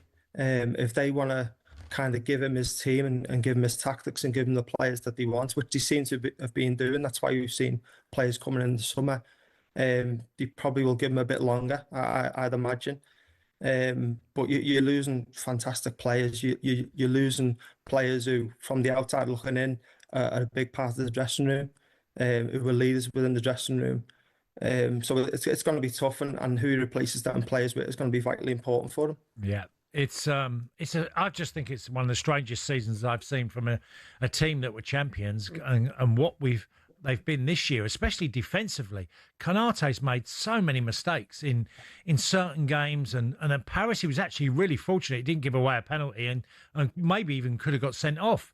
And you know, Gomez coming in, and you've lost Bradley. It feels like everything that Slot has tried to do this year, he can't seem to find an answer. He doesn't really know his formation. And I think he probably does for these two games. But then who he needs to pick. It feels like it's a real mixed bag. Yeah, I think that's been the downfall of us this season. I think we've been really flimsy, if you like. It's been like we seem to be dominating possession and coming up with good movements and stuff like that with the ball. But then when we lose it, we just don't seem to be reacting quick enough. We seem too soft to play against. We concede poor goals. And, you could probably lay blame a bit on Slot because the manager will no doubt take the blame. But you also have to look at the players as well, because sometimes you see individual mistakes happen on the pitch, which for players at that level shouldn't be happening. So I think that this most disappointing thing for me this season is how soft Liverpool have been without the ball and how easy they are to play against. And I think even against PSG, you go in with the tactics that you use, which I understand, but you don't lay a glove in terms of attacking sense, and you're too open in terms of out of possession, and you're giving lots of time and lots of space to these wonderful, talented players, and they will punish it. And they scored 2 goals, but it could have been more on the night. John, tell us from a fan's perspective, because obviously against Man City, losing the way they did, and obviously fans leaving in big numbers, and the atmosphere at Anfield where, they're seeing poor performances a bit too often. Tell us how the fans do you feel that what they'll be like over these next few days? I think it'll be quite mixed. I think you will get people who will still want to get behind the team and will cheer and get behind them as much as possible. But I think at the back of their minds, even them kind of fans, there will be frustration, there will be disappointment. Because, you go against City, the games we've had against City over the years, we always went toe-to-toe with them. We always hurt them in an attacking sense. It wasn't just like let them have the ball and we'll sit back and try and break. We always, tried to lay glove on them when we could. So to get beat the way we did, and then you've got players coming off the pitch saying that they give up. I don't think Liverpool fans will accept that. It's just not in the DNA. We see ourselves as a massive football club, which we are, that'll want to compete against every team in the world, rightly or wrongly. Sorry. No, go on, John. I was just going to say, and then you mentioned also coming in are all of these factors just the fact that they had an unprecedented summer, and maybe they are still a dressing room and mourning with what happened to Diogo Jota, as well. It's just such an interesting case. Liverpool, Fulham tonight, 5:30. The updates on the game day phone in. John, how you keeping? Are you doing well? What have you been up to? Yeah, I'm good, thanks. I'm currently out of work. Was sacked by Barrow. We went in there, I think it was January, and it didn't quite work out as well as we wanted. Only lasted 6 games, but it was really enjoyable. Enjoyed the experience of it. At the minute, not doing nothing, looking for the next opportunity. Do you think you could turn pro golfer? Absolutely no chance. Okay, I am absolutely rubbish. John Welsh, thank you so much for coming on with us this morning. We appreciate it. Thanks for having me on, guys. Good luck to you in the future as well. Former Liverpool midfielder John Welsh there. Yeah, another football player who won't make it pro. No. You're listening to the weekend. Saunders. What time Saunders on? Saunders on 8:45. He'll probably tell us he could make it. Yeah. Guaranteed. Full of the chat, isn't it? It's the weekend breakfast here on talkSPORT in partnership with Volkswagen Transporter. Search VW Transporter to find out more. We're building up to what's happening day 3 in the Masters. We've got Grand National ahead as well. We've got Fight Night tonight. Rugby coming up this weekend, and of course the return of the Premier League. We've got Arsenal against Bournemouth, 12:30 here on talkSPORT. We'll build up to that later.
I mean, who's left there now? Only Alisson, Van Dijk. I think that's probably it, isn't it? Just on Andy Robertson, do you think he'll stay in the Premier League? I think he can. Yeah. I think he can. I think they're. I'd have him at Tottenham. I wish we got him. You were linked with him in January, weren't you? Yeah. You know, and the writing was. It's not the biggest surprise in the world, is it? That he's leaving. No, it's not a surprise. What but happened in January? It made us, think about left backs, right? Yeah. You think about the great left backs of the Premier League, and where does he rank? So when I was outside with Ryan, the producer, and then Ryan said there was a period where he was the best left back in the world, and I went, "What? What you on about? Best left back in the world?" And he said he's best in the top 3 of the Premier League, and I'm like, I'm not sure he is. And then you look at the names that you think, you know what? Actually, maybe he is in this conversation. I think he is. Look, Ashley Cole for me, obviously, yes, he's the greatest. He's out on his own. He's out on his own, and then after that, you look at the other left backs. They're at Patrice Evra. In terms of numbers, let me just tell you now, Andy Robertson's Premier League appearances, 373. 13 goals, 69 assists. Now, that is insane for a fullback. Trent's numbers aren't dissimilar from what I can gather. Yeah. I haven't got them, but just looking at left backs here. He outstrips, John Arisa has 30, but he is, the closest to him is Ashley Cole on 31. That's the closest. He's got 69. Yeah. I think he's in the top 3 greatest Premier League left backs. Well, yeah, go on. Who's the other one then? Patrice Evra and Ashley Cole. I mean, maybe I'm old school, but for me, I'm putting Stuart Pearce in there.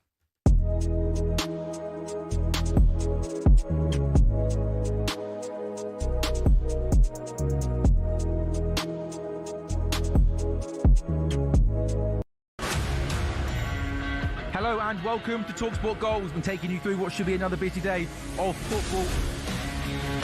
Chance to win it! We don't need to do that, guys. I'm going to owe you an apology. How would you get to that conclusion? That's a weak mentality. Oh, get out of it.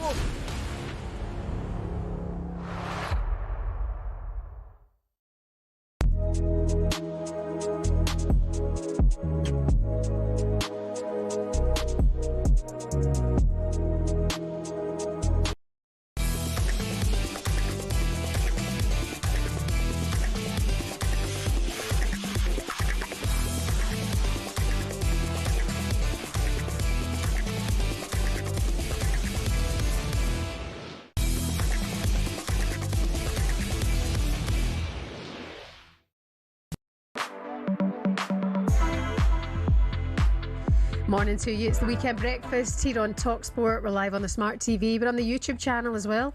If you fancy coming along and having a wee watch, my name's Shebahn Aherne. Lurking at the back post, Tony Cascarino is here as ever for a Saturday morning. Lurking. Great word. Lurk. Lurking. I don't know if you want it to be a lurker though. Why? Big lurk. Oh, well, I'm talking in footballing sense. Yeah, otherwise you sound like a creep. Some of your headlines this morning. Tottenham are now in the relegation zone after West Ham beat Wolves 4-0. Roberto De Zerbi's side have 7 matches to save their season. I wouldn't have gone that far. Too much? Cool.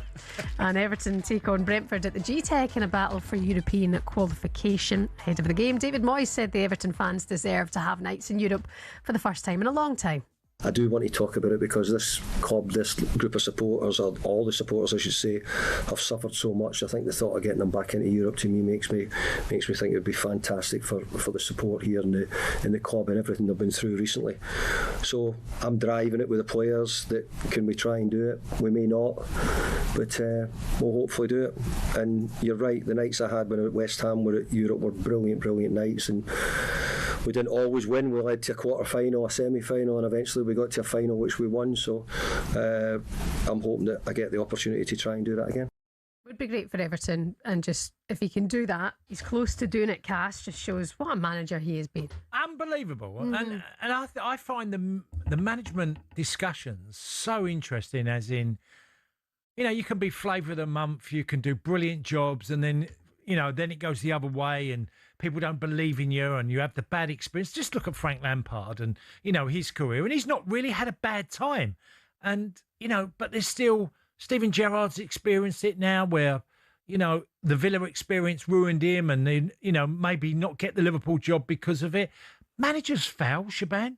Nearly every manager I know has had some sort of experience of it not working for whatever circumstances. Or being sacked. I mean, yeah, most managers get it's nearly sacked. impossible. The job has become harder and harder. Good luck to them. And he's done brilliant, by the way. David Moyes, from the manager that, steered Everton and Preston for so long, goes to Man United, perfect job, you'd think, to establish himself, doesn't work out. But he's proved time and time again what a good manager he is. He has. 3 o'clock. That one is today. Brentford take on Everton. The updates on GameDay Live here on talkSPORT. Also at 3 o'clock, Burnley Brighton. 5:30, Liverpool Fulham. And of course, Arsenal Bournemouth. Live commentary for you here. 12:30 this afternoon. Looking forward to that. And it's time now for this.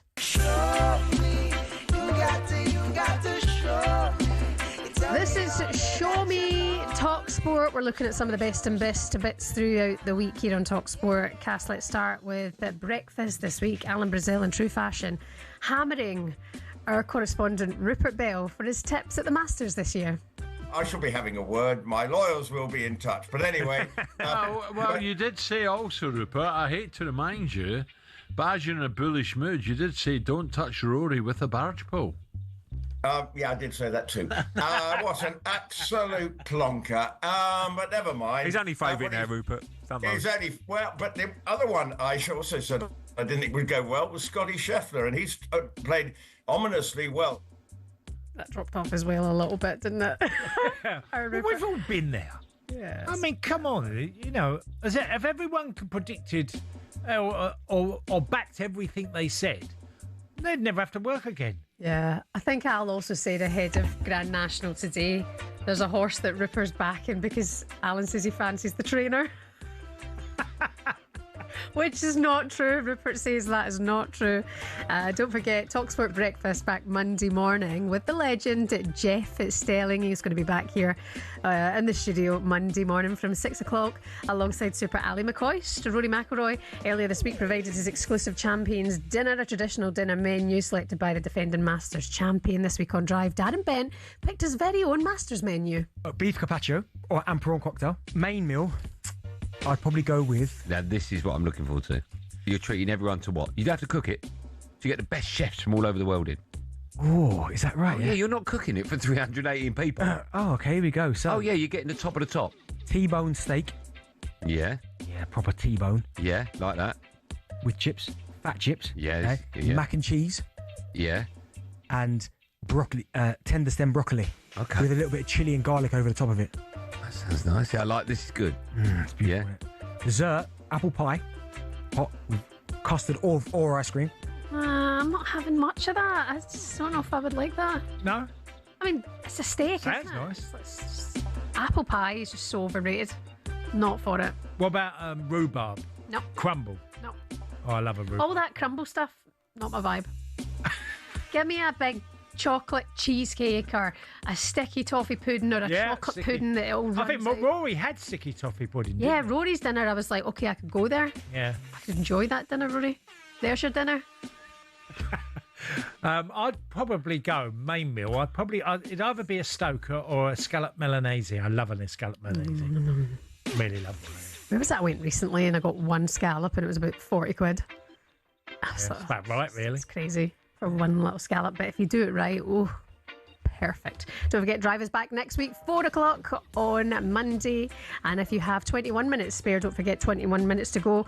Andy Goldstein and Jason Cundy's podcast is available for you now. Full of nonsense, good fun. It's worth a listen. And very quickly, Tyson Fury set to return to the ring at Tottenham Hotspur Stadium tonight versus Russian fighter Makhmudov. But the former world champion had it questioning himself coming into this fight. By the time the fight comes around on Saturday, I've been out the ring 16 months, and at 37-year-old, 16 months is a long time. So I have a little bit of stuff to do and to think about in my own mind and see how I am. You know, after watching Deontay and Chisora the other night fight, it was hard to watch for me. It was sad. It was heartbreaking. And I'd never seen two men slide as much as them two in my life. And I'm thinking, am I next? Is this me? So I said to the boys, I said, if I'm even 10% as bad as those guys in my fight, take me out to the field and shoot me. Brilliant. Tyson Fury back in the ring tonight against Makhmedov. There's a watch along in the talkSPORT Boxing YouTube channel. What did I mix up? No, I said escallop Milanese. What is that? And you went, I'd pay £40 for a scallop. It's not the They're same not thing. the same. It's the bit in the breadcrumbs, the veal in breadcrumbs. A scallop Milanese. Milanese, yeah. Is it a dessert? No, it's a main meal. Well, there you go. They should change the name. Scallops confuse me. That was Show Me talkSPORT. Oh, God. State of me. Coming up for you, going to look ahead to one of the biggest races on the calendar, the Grand National, live on talkSPORT today. It's the Weekend Sports Breakfast. Morning.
Morgan Rogers does seem to be doing it week in, week out, largely. 24 goals and 23 assists to his name since the start of last season. And he is expected to be at the centre of a £80 million transfer tug-of-war this summer. Why has this chatter started now? And Just 80?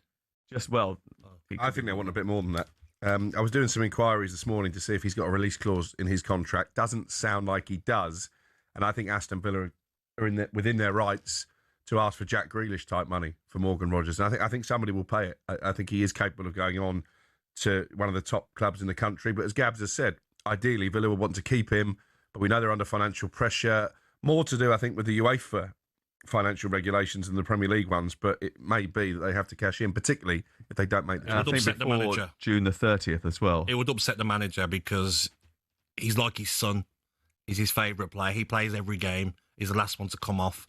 He loves Morgan Rogers. You know, he brought him for £12 million from Middlesbrough, took a gamble on him, and I agree, £100 million. It's now frustrating, isn't it? Because if you sell Morgan Rogers, you're sort of almost admitting that you're never really going to bridge that gap. Financial fair play rules. I'll tell you something now, 100%. These owners want to win it all. Yeah. They've said that. The manager says he wants to dream. That's what I'm saying. He'll be so frustrated if he has to sell Rodgers because of financial fair play. If these rules were fair and you didn't have to sell a player to sort out the debt that you might have, then there's no way they would sell Rodgers. Why would you? The Lions. Real-life fantasy rugby. Bitter rivalries set aside in a quest to create the world's best team in weeks. There's nothing like it, but who on earth had the idea and how did it all begin?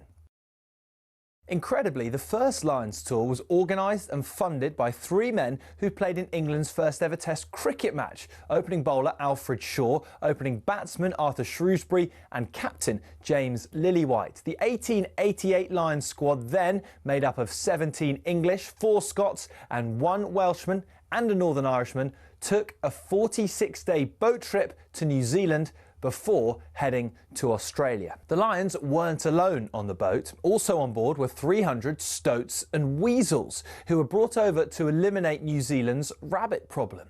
The first ever Lions captain, Robert Seddon, died of drowning midway through the tour while sculling on a river.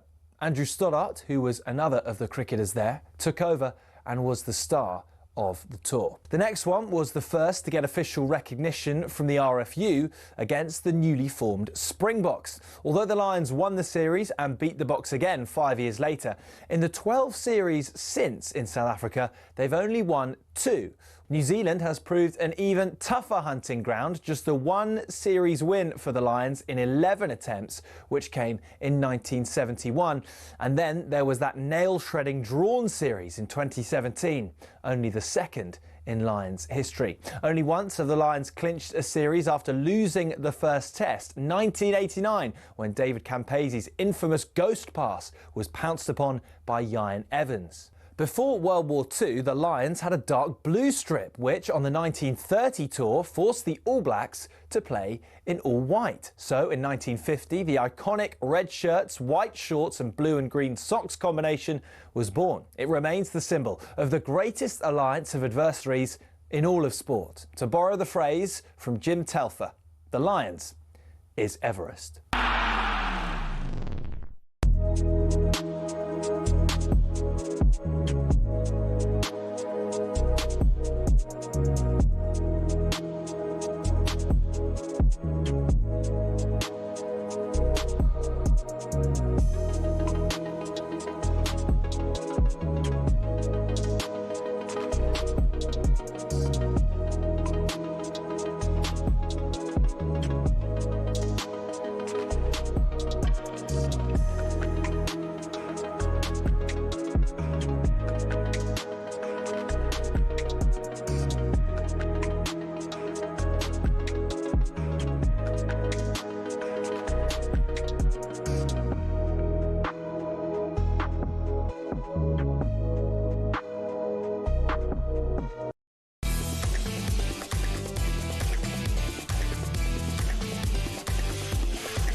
Good morning, welcome along to the Weekend Sports Breakfast here on talkSPORT. My name is Shebahn Aherne alongside former Millwall and Marseille striker Tony Cascarino. Good morning. They're finally out of the bottom three. West Ham thrashed Wolves 4-0 last night at the London Stadium.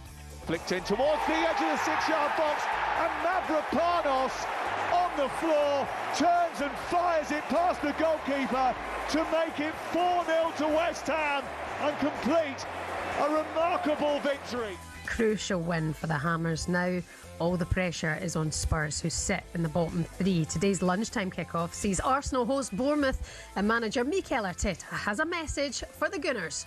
So get up early, have an early breakfast, bring your lunch, bring your dinner, how you say in England, and let's go all together for it, because it has to be a big day. Well, Arsenal serve Bournemouth their dinner. You'll find out live here on talkSPORT. Build up from 11, kick off at 12:30. And the race for Europe is on. Everton travel to West London to take on Brentford. Toffee's boss David Moyes knows that the prospect of European football is not too far away.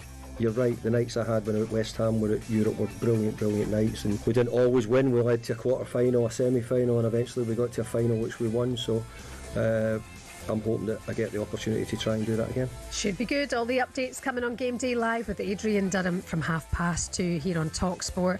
Yep, it's Grand National Day, it's Masters weekend, the Prem is back, the rugby's on, it's fight night tonight, it's all going on. Stay with us here on the Weekend Breakfast to build up to it all here on talkSPORT. Good morning.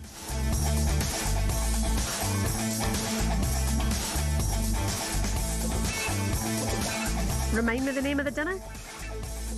Escallop Milanese. A scallop, but it's not a scallop. No, it's a bit of veal. Yeah. You're too posh. No, we need to get you back to the ends. No, I do love a steak as well. Yeah, happy meal. I had a steak last night, my first Chateaubriand. Oh, it's lovely. It was my first, yeah. When I didn't ever eat meat for a long time. Do you mind me asking, how much did you pay for it? Because it's normally... I don't know, I didn't pay it. I gave it to Jamie, said, sort that out, pal. I don't know. I think it was about that and a couple of glasses of wine and sides. Maybe 100 quid, maybe. That's not too bad. I mean, it sounds crazy because it's a lot of money, but in terms of steak and glasses of wine, it's... Sure, we were talking in the office about my father-in-law's birthday in the week. Right. And he went to the hotel in Mayfair. Are they... 2 cocktails, people. 2 cocktails, £75. That's what you're getting for your birthday. It must have had everything in it. Is this alcohol? No, he said if he'd going, okay, well, that was a lovely cocktail. It's my birthday, cool, I'll take it. But you said it was just like, I got a cocktail. That's a disgrace, isn't it? Yeah, well, you can pay. I mean, I laugh and with kids, and obviously I've got kids at certain ages. When they tell me what they go and what they spend in IB for, I think, well, who do you play for? You're playing for Chelsea or Aston Villa or Manchester United, or you've gone to live in Dubai and playing for one of them teams. It's like €40 of vodka now. Oh, it's mental. You can see why people are far more healthy now, because A, it's too expensive, B, we know that it's not good for us. Yeah. But why are you paying that money? Well, it's good for you that it makes you happy. Yeah. Generally, not for everybody, but generally you laugh a lot when you've had a drink. Or if you enjoy it. Like, Yeah. I love a nice cocktail. I do. I like a gin and tonic. Yeah. I love a gin and tonic on a summer's day, sitting there having a chill out, having a laugh with my friends. Would you pay £37 for one of them, though? No, no. There's a line in the sand. Surely you can have a really lovely gin and tonic for £15. Surely. Even then, that's a lot, isn't it? That's a lot. I'm just using. Honestly, example. the game's gone, isn't it? It really is. Right, let's turn our attention to one of the biggest events on the racing calendar now. The Grand National is live on talkSPORT today. This year's National, and the starter has sent them on the way, and a big cheer. Flying I Am Maximus for Willie Mullins has sprouted wings here, and it's going to be a win for I Am Maximus and Paul Townend. First all round, Tony Mackay, JP McManus, John Joe O'Neill, don't push him on the National. We have history! The first lady jockey to win the Grand National. Sorry, I don't mean to be so emotional, but it means so much to all of us. Nick Rocket and Patrick Mullins has come through to win it, and it's Nick Rocket, the little pocket rocket, has come through to win. Huge one today at the Grand National. Aintree, delight to see. To tell us more about it, build up to it, is former champion jockey Tom Scudamore. Very good morning. Good to see you again, Tom. How's things? Hi, Tom. Morning, all. Very good indeed. Thank you very much. Good. Tom, first up, I mean, look, Willie Mullins, as normal, he's nearly got quarter of the field, and it's literally, you're thinking, he's got a great chance of winning it because he's got I Am Maximus and others. So tell us, with someone with such a huge amount of horses running for one trainer. Oh, it's very simple. He's the best trainer there is. He has the most amount of firepower, and he has the best horses in which to get in to the race and the unique demands that the Grand National has. You know, he's very well placed, and once again, he brings out over a big team for it, as you mentioned. But you know, the reason for that is because he is the standard and the bar that everybody has to aspire to. So tell us, Tom, what do you think is the type of horse that the modern day National, because obviously the fences are different as they've changed over the years, what is required more than what you needed years ago? I think the first thing you need more, the race has changed dramatically, especially in the last 5 or 6 years as well, since even more changes have been made. You've always needed class in which to win a Grand National, but you know, now you need to be basically just short of being a Gold Cup horse. I suppose where it's changed most is what we've seen in the last few years is the amount of horses in contention jumping the second last fence to before. You know, when I first started riding, if you were in the first 5 or 6 going from the canal turn the second time, you know, there might only be 7 or 8 in the race. Now, you know, generally there's 34 line up, and there can be as many as 28 still in contention as they go from the 5th last to the 2nd last. So that's where, from a rider's point of view, it's changed so much, and you need that little bit of class to continually hold your position and to be in the right places and to be able to gallop all the way for the famous victory. Tell us what it's like to be a jockey on the day of a race like this, the Grand National.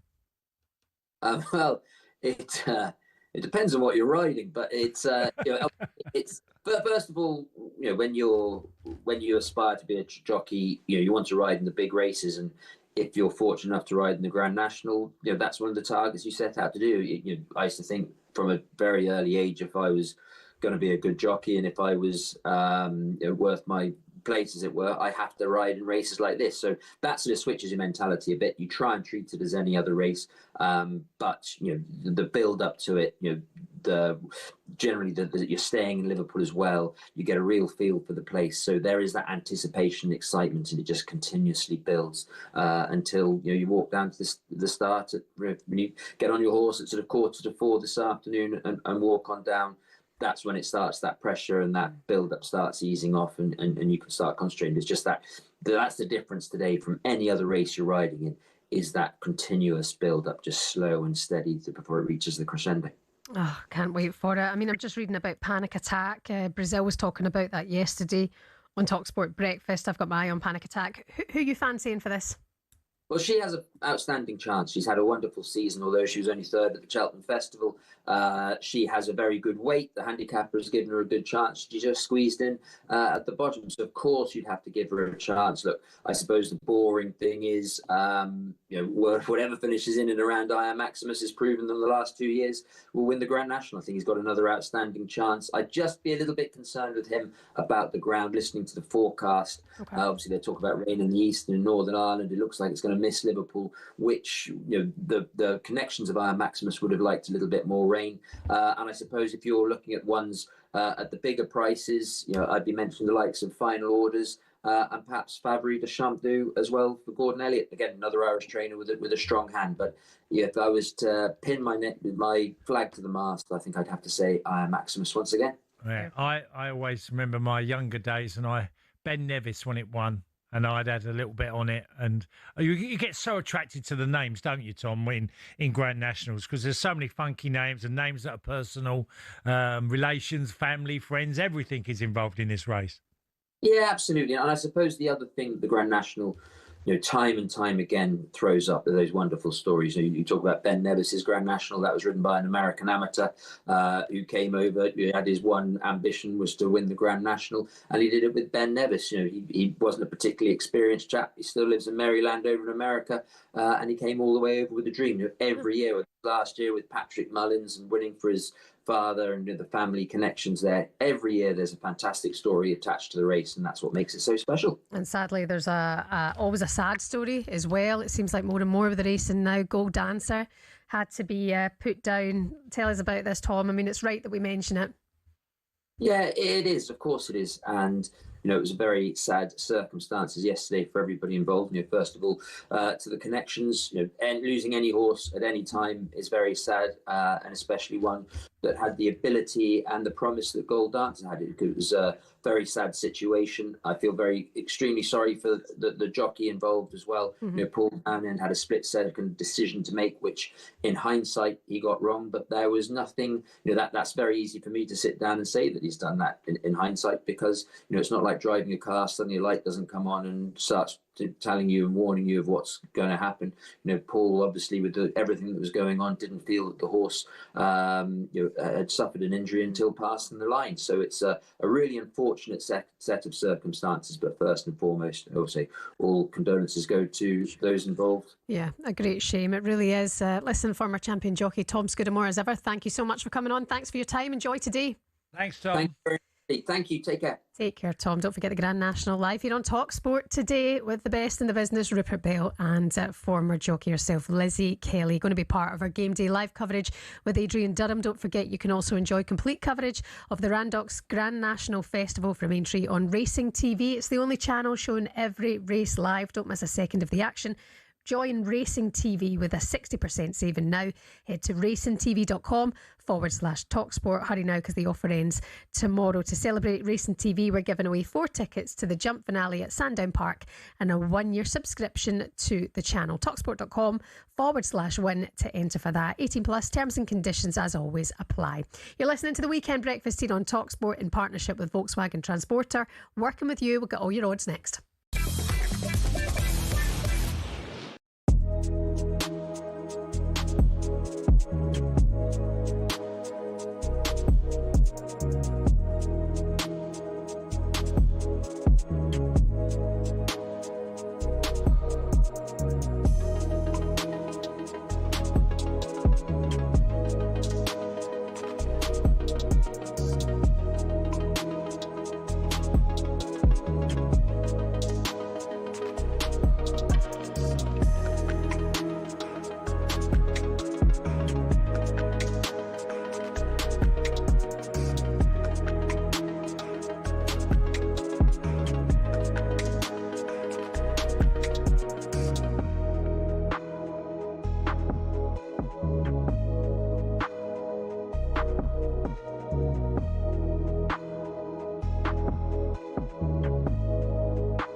How does he go about saving Spurs? Because we were talking about this on the Premier League All Access podcast. He's a pure football man. He wants to play a certain way, but the time it takes to get that injected into the players' veins is not long enough for the time that he's had in terms of being on the training ground. So does he have to be a little bit more simple in his approach? Does he have to work with the resources he's got? Yeah. And what are those? What has he had? He's probably had nearly 10 days maybe before the game kicks off. You can't have that hard approach, I don't think, at this stage. That's got to be something in the summer, and you work out who's with you, who's not. At the moment, he's got to work out what formation he's going to play, who's going to be his best players. And you look at the midfielders available, bring them down, Sam, like Bergvall, Gallagher, Paulinho, Sarr, Gray. Out of those centre midfielders, who do you choose out of them? Well, it's great to have Bergvall back for a start, and it's great to have a choice, because one of the problems they've had over the season is they haven't been able to have a choice because there's been so many injuries. But even going forward, Tell, Simmons. Kudos has picked up a setback, hasn't he? Exactly. Mwani, Solanke, Richarlison. He's got to work out which of these players is going to get the goals that they need. Van der Ven, second top goal scorer. Richarlison's got 9. Then Van der Ven and Romero have got 4. And then I think Towell's got 3. It's not good enough. It's really not good enough. Someone's got to step up in that team. It's been an act of self-harm, hasn't it, over the course of the season from Tottenham Hotspur, going back to not getting the recruitment right in the summer, appointing the wrong managers at the wrong time, and ranking bottom for errors leading to goals in the Premier League this season. Hello and welcome to talkSPORT Goals. We've been taking you through what should be another busy day of football. Chance to win it! We don't need to do that, guys. I'm going to owe you an apology. How would you get to that conclusion? That's a weak mentality. Oh, get out of it.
Georgia.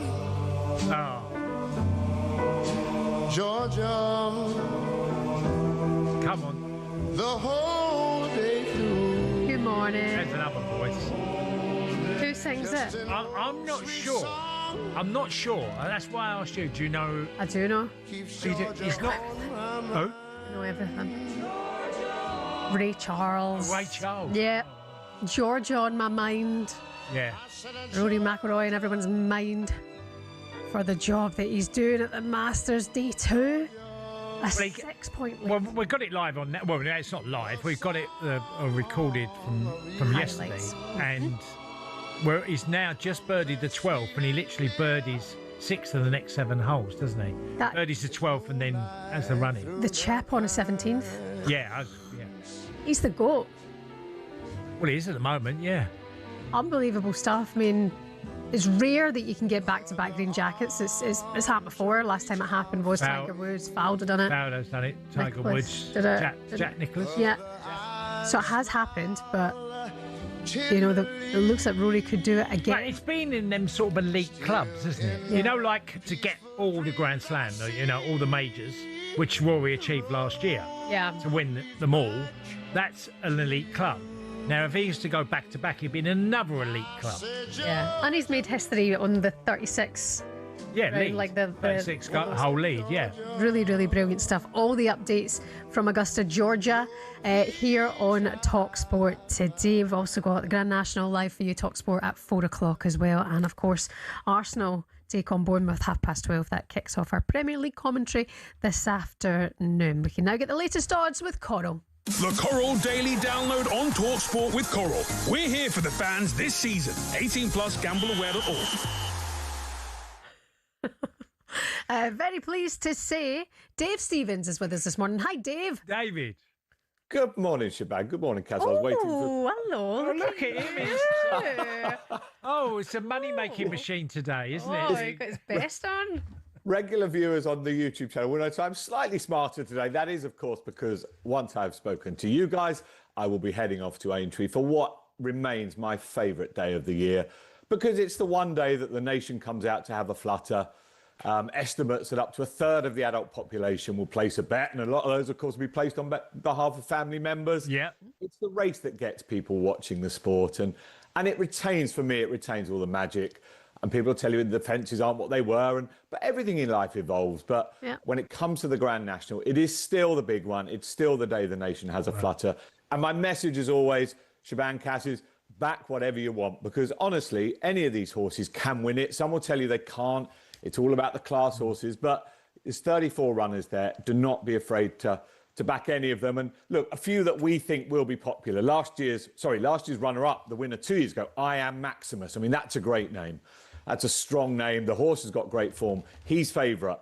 Panic Attack, I'm the liking mare. Panic Attack, yeah. Yeah, she would be the first mare for 75 years. Nickel Coin, the last girl to win the race, if you like, the last girl horse. She's going to be really popular for Dan Skelton, who's going to be champion trainer. Grange Clare West, third last year. Patrick Mullins, last year's winning jockey for his dad, Willie. But you go down the list, Johnny Who. There's going to be loads of Johnnies out there back in that one. Monty Star will be popular. I think Oscar's brother later on we'll see. Gorgeous Tom, all the Toms out there.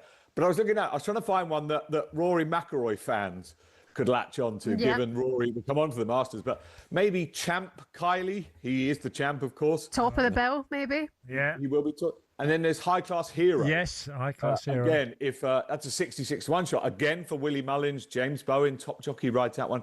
So my plea as always is back what you want. Don't listen to the experts on this race. Don't listen to Rupert Powell. Listen to Rupert's commentary later, obviously, but don't listen to Rupert's tips. Fine. But pack whatever you want. But honestly, it's a great spectacle still. I'm obviously in Liverpool. And what I love about this race, Kat, is how the city of Liverpool love this race. It's the only horse race of its kind that has that connection to its location. And there'll be 65, 70,000 people there today having an absolute blast. Maybe not the Liverpool fans ahead of the game later on, of course. They'll be a little bit nervous about that. But, yeah, brilliant race. And as I say, we wish Rupert and Lizzie all the best because it's still a difficult race to commentate on. I don't care that there's only 34 runners. It still takes some doing. Yeah. So let's get to football. I mean, Liverpool are kicking off later and there's other games today. So tell us where you think the most interest is in. Well, look, we've got to start with Arsenal because, are they having a wobble? Are they having I mean, look, they won in midweek, obviously, in Europe. They have a mighty lead over Man City. But I think, we all think, Man City might be able to chase them down. Arsenal fans obviously won't be thinking that. If they win today, obviously, extend that lead ahead of City playing. They're 2-1 on to win. They're the only side, I think, to have beaten Bournemouth in 2026. I mean, that's actually what good form Bournemouth are in. 11-2 Bournemouth, the draw 18-5. I don't know, Kaz. I mean, do you see Arsenal really having a wobble? Is this another 3 points from en route to the title? I think they'll win today because they've had, obviously, during the international break, that they had the games previously, like Man City, like Southampton. But I just think they'll be back to full strength and it's all pumps, hands to the pumps today. Yeah. And, you've got to still remember, you said how well Bournemouth have done. They're still 13th in the league, David, But it's so congested, Cass, isn't it? I mean, that middle part from almost Liverpool down. And two teams, that Brentford and Everton, it's 5 places into the Champions League. Brentford and Everton will have one eye. If they can finish the season really strongly, they can put pressure on Chelsea and Liverpool. Brentford at home, 11-10 favourites, 12-5 Everton, 5-2 the draw. Brighton, another team certainly in the running for a European place of sorts. They're 8-11 to win at Burnley, who sadly do look down, 7-2 a home win. And then it's Liverpool, Cass, and I say it all the time, whenever Liverpool are odds on, they're 4-7, I just don't see them as being that sort of betting proposition this season. And 7-2 Fulham tells you its own story. They are not a big price to get something from this game at Anfield. Again, as a fan, how do you see this one off the back of a fairly comprehensive defeat in midweek? Yeah, not looking forward to it, to be honest, David. Nor am I midweek. So I think most Liverpool fans have got their eyes closed on this one. Yeah, we'll see. We'll see. Yeah. Hopefully We've got our eyes on the golf, though. That's keeping him in it. Yeah. Right, David, I don't know, I haven't looked, but Rory McIlroy, I know he's going to be short. Is he as short as 5's on? He's not. He's 11-4 on. Ooh. Yeah. Tommy Fleetwood, 14. Justin Rose, 16. So really strong, obviously, British, European leaderboard there in terms of the betting. Look, you mentioned the club he would be joining, Jack Nicklaus, Tiger Woods and Nick Faldo as back-to-back winners. I mean, that alone that's one hell of a three ball. He's got a mighty lead, but we saw that with Greg Norman when Nick Faldo won his back-to-back, mate. He's 4-11. Let's hope he can go and get the job done. He's playing so well. Still each way 3 places, as I say, if you want to, take a chance on someone else getting into the frame. Does he get the job done?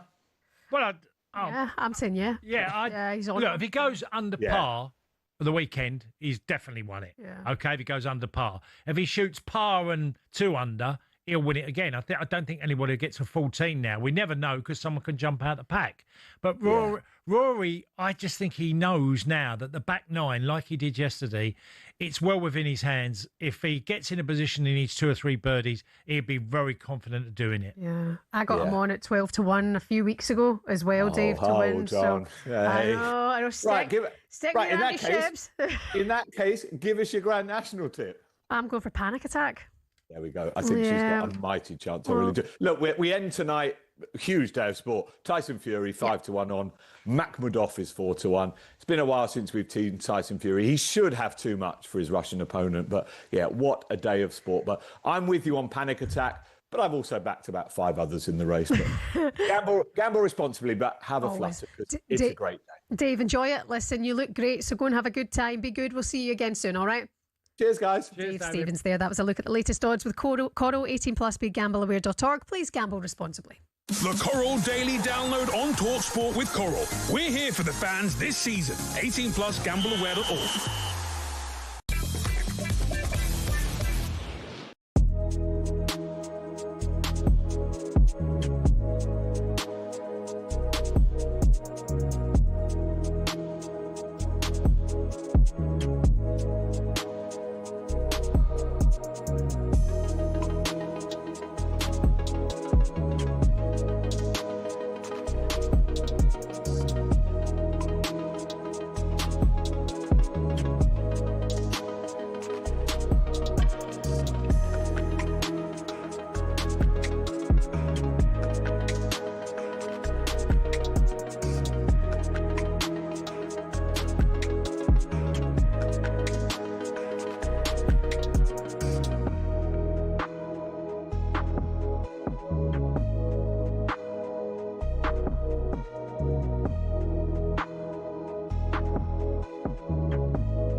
Managers can be petulant, players can be petulant, just like owners can be. De Zerbi was. I mean, you can say De Zerbi, and he's walked into the Tottenham job. Would you take him? Would you take him at Chelsea?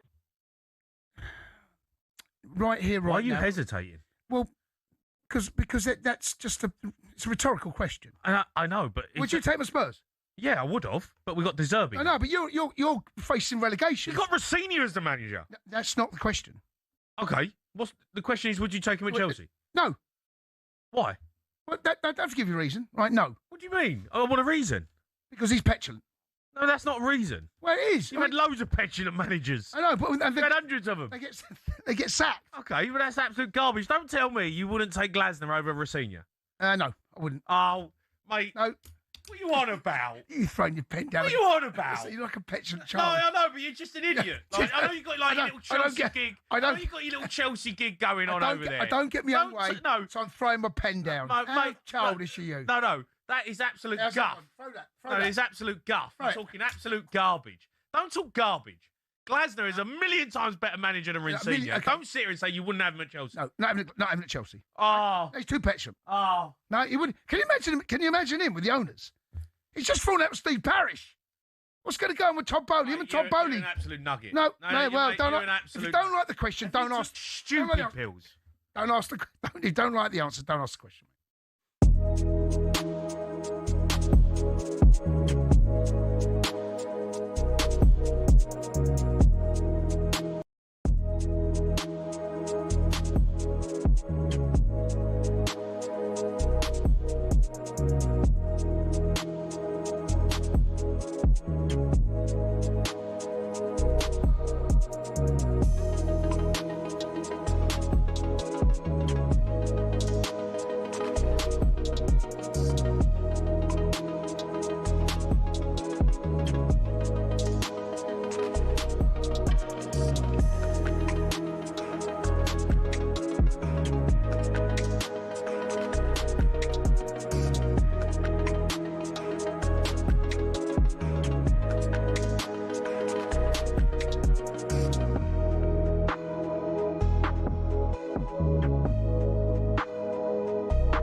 Choices.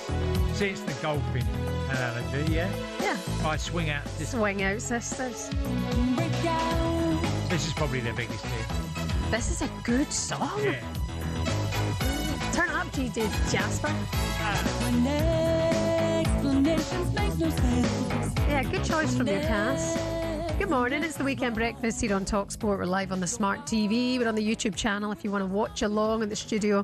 It's Shebahn Aherne and former Celtic and Villa striker Tony Cascarino. We've been doing a bit of golf theme, racing theme tunes today for a Grand National. It's on talkSPORT at 4 o'clock today, and all the updates from the Masters as well. Big Rory McIlroy sitting there at the top, 6-point lead at the end of day 2. He gets underway at 8:10 today.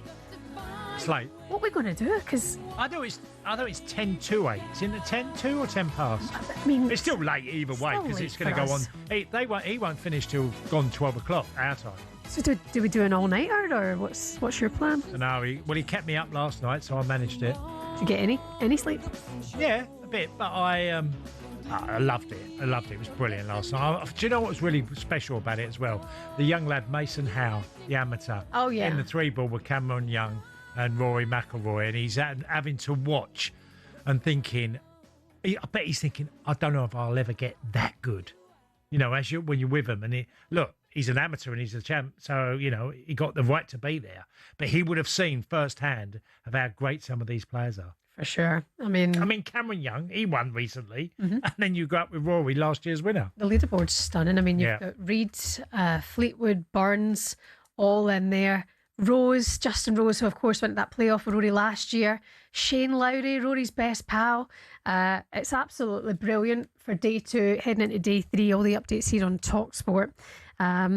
Let's get more now with co-host of former pro golfer, Graham Storm is with us now.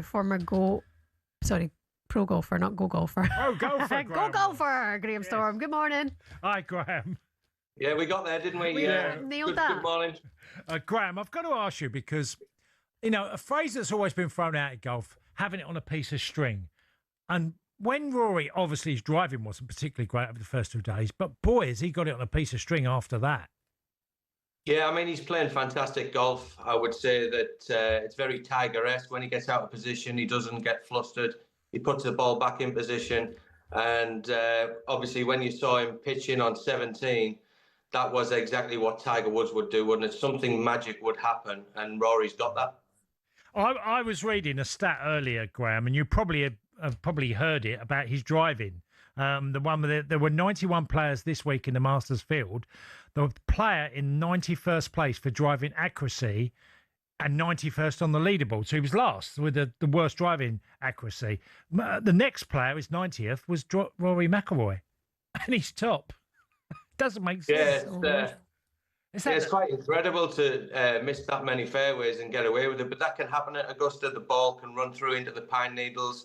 You can then figure a way out from there, try and feed it down.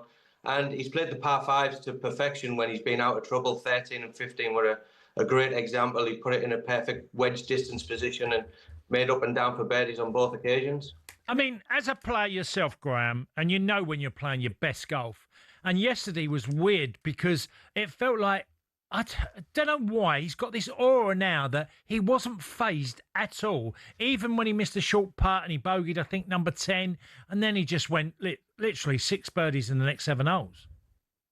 Yeah, I think all of us at home were watching that putt that he missed on 10 and thought, oh, mate, here we go. Is this where he's just going to falter a little bit? But not in Rory's mind. He's playing great golf. He's comfortable at Augusta now that he's got that green jacket from last year. And he just looks the real deal to go on and just destroy the field this week. Who do you think might catch up with him then, Graham? Because there's a number of his mates there round about him. Do you think anyone can catch him? If there was anybody that could possibly catch him, I would say potentially Fleetwood or Reed. I'd love to see Justin Rose come through the field like he did last year on the Saturday and catch up. But I think if Rory just plays like he has been over the last 2 days and he gets himself in those positions, you can see him scoring 4 to 5 birdies each round the way he's playing. And I think that the weather forecast is going to be really hot, so that means the greens are going to dry out. And that just plays into his hands because he hits them towering high shots into the greens. He's the one that can stop them quicker than most. And he'll give himself more birdie chances than everybody else. It's just, I mean, I said to Shebahn earlier, Graham, that I can't believe he's not won more because his game seems absolute perfection for that course. Yeah, absolutely. We all know that he's had trials and tribulations around that golf course where he had a 4-shot lead and blew it, and then he's had a few other chances to win the green jacket. But he managed to get across the line just, by the way, last year, obviously beating Justin Rose in the playoff.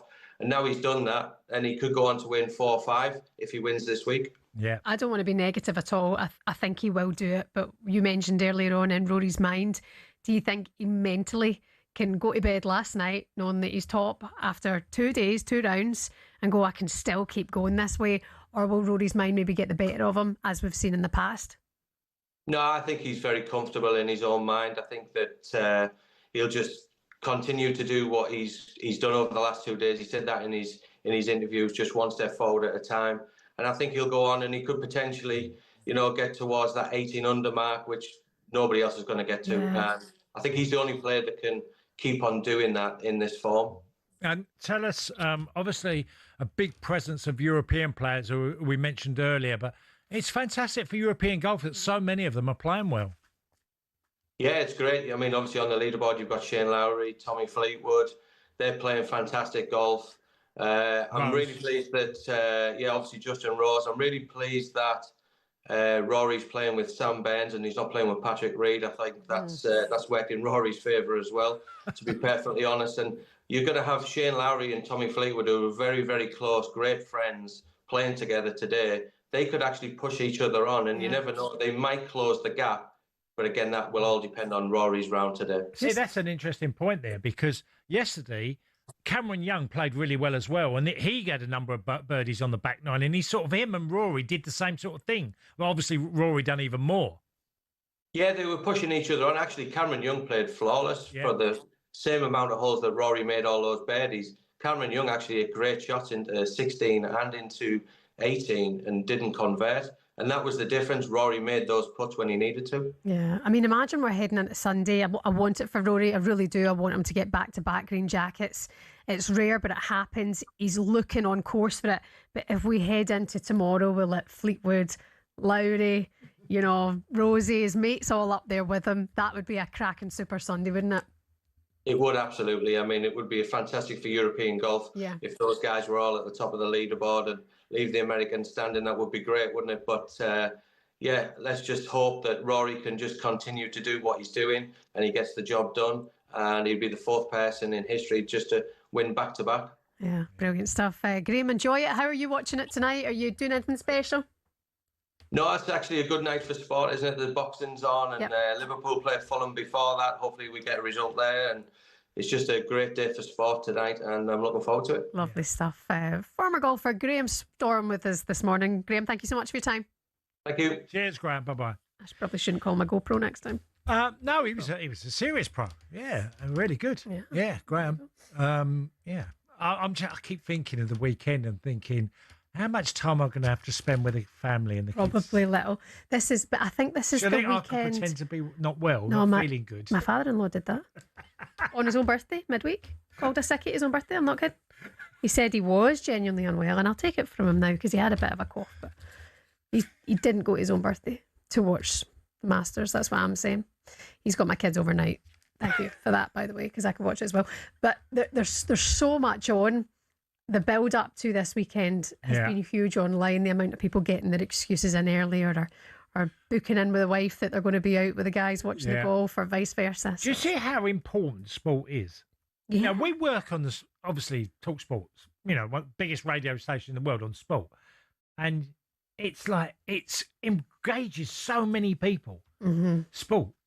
What it does, you just think of communities and what football does and other sports. It's just brilliant. Yeah. Because I think sport is the biggest outlet for people generally. Completely agree. These weekends really highlight it. Stay with us here on talkSPORT to keep across absolutely everything. We've got Arsenal, Bournemouth at 12:30 for you here today. That follows the warm-up with Max and Charlie. They're just here after us, actually, at 9 o'clock this morning. GameDay Live with Adrian Durham, and then we've got the Grand National at 4 o'clock. And then, of course, Fight Night tonight. Boxing YouTube channel for the live watch-along of Fury back in the ring against Makhmudov. Download the talkSPORT app to stay across everything as well. It's the Weekend Breakfast on talkSPORT in partnership with Volkswagen Transporter. Search VW Transporter to find out more. A golf and football legend on the way next.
Eddie Howe deserves to keep his job definitely in the summer, rebuild his squad of players, probably no European football next season, but you have to be honest and say the Premier League season hasn't been good enough at Newcastle standards. That's but is that because of the fact that they haven't got a deep enough squad? Of course, they haven't got a deep enough squad, but the players that they've had available, they shouldn't be behind Sunderland in the league. But aren't we back to the same discussion that we had when we were talking about Aston Villa? And that is that they have owners that are wealthy, probably wealthier than everybody else, but yet they're unable to spend because of the financial restrictions. And as a result, that's keeping them further down the pecking order. Who do you think? Because you look at their last few seasons, Champions League qualification, then out. Yep. Great season getting to the winning the cup competition, getting to the Champions League, and then out. So what's next season? Another great season, and then the following season not being able to sustain it? The problem they've got... It's up and down, up and down, up and down. Because the problem they've got as well is, do they have to sacrifice a player as well, like Aston Villa have? Is that Tonali? Is that Gamires? Which one is it that they have to sacrifice? Tonali will go in the summer. What sort of figures are you thinking for him? 80. And where will he go? Manchester. Ooh. Which one? Take your pick. But the interesting thing there he'll end up at City or United. Is that Elliot Anderson is a target, isn't he, for Manchester United? But you're not going to target for both of those in, are you? Well, one will go one club and the other one will go the other. Well, I think you. Hello and welcome to talkSPORT Goals. We've been taking you through what should be another busy day of football. Chance to win it! We don't need to do that, guys. I'm going to owe you an apology. How would you get to that conclusion? That's a weak mentality. Oh, get out of it.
Good morning, it's the Weekend Breakfast here on talkSPORT. My name's Shebahn Aherne, former Chelsea and Villa striker Tony Cascarino is here. We're giving you the chance to win another brilliant competition. This is a good giveaway. We've got 2 tickets for Wimbledon Lawn Tennis Championships, Monday the 6th of July. These are up for grabs. You can be watching from the best seats on centre court, and you've got exclusive Devonshire Lounge access throughout the day as well. That's the best way to take in the tennis. For your chance to win, text the word win to 83338 now. Texts are £2.50 plus your one standard network rate. If you would rather, you could call this number 0343 418 7260. That's 0343 418 7260. The line's closed for you on the 16th of April for this one at 4 in the afternoon. And then keep your phone off flight mode unless you're on a plane, and off silent mode, because if we phone you, you have to answer for your chance to win. 18 plus, UK residents only. All the terms and conditions are on our website at talksport.com. This is a full network promotion. For your chance to win, text the word win to 83338 now, and you could be off to Wimbledon on the 6th of July. Good luck to you.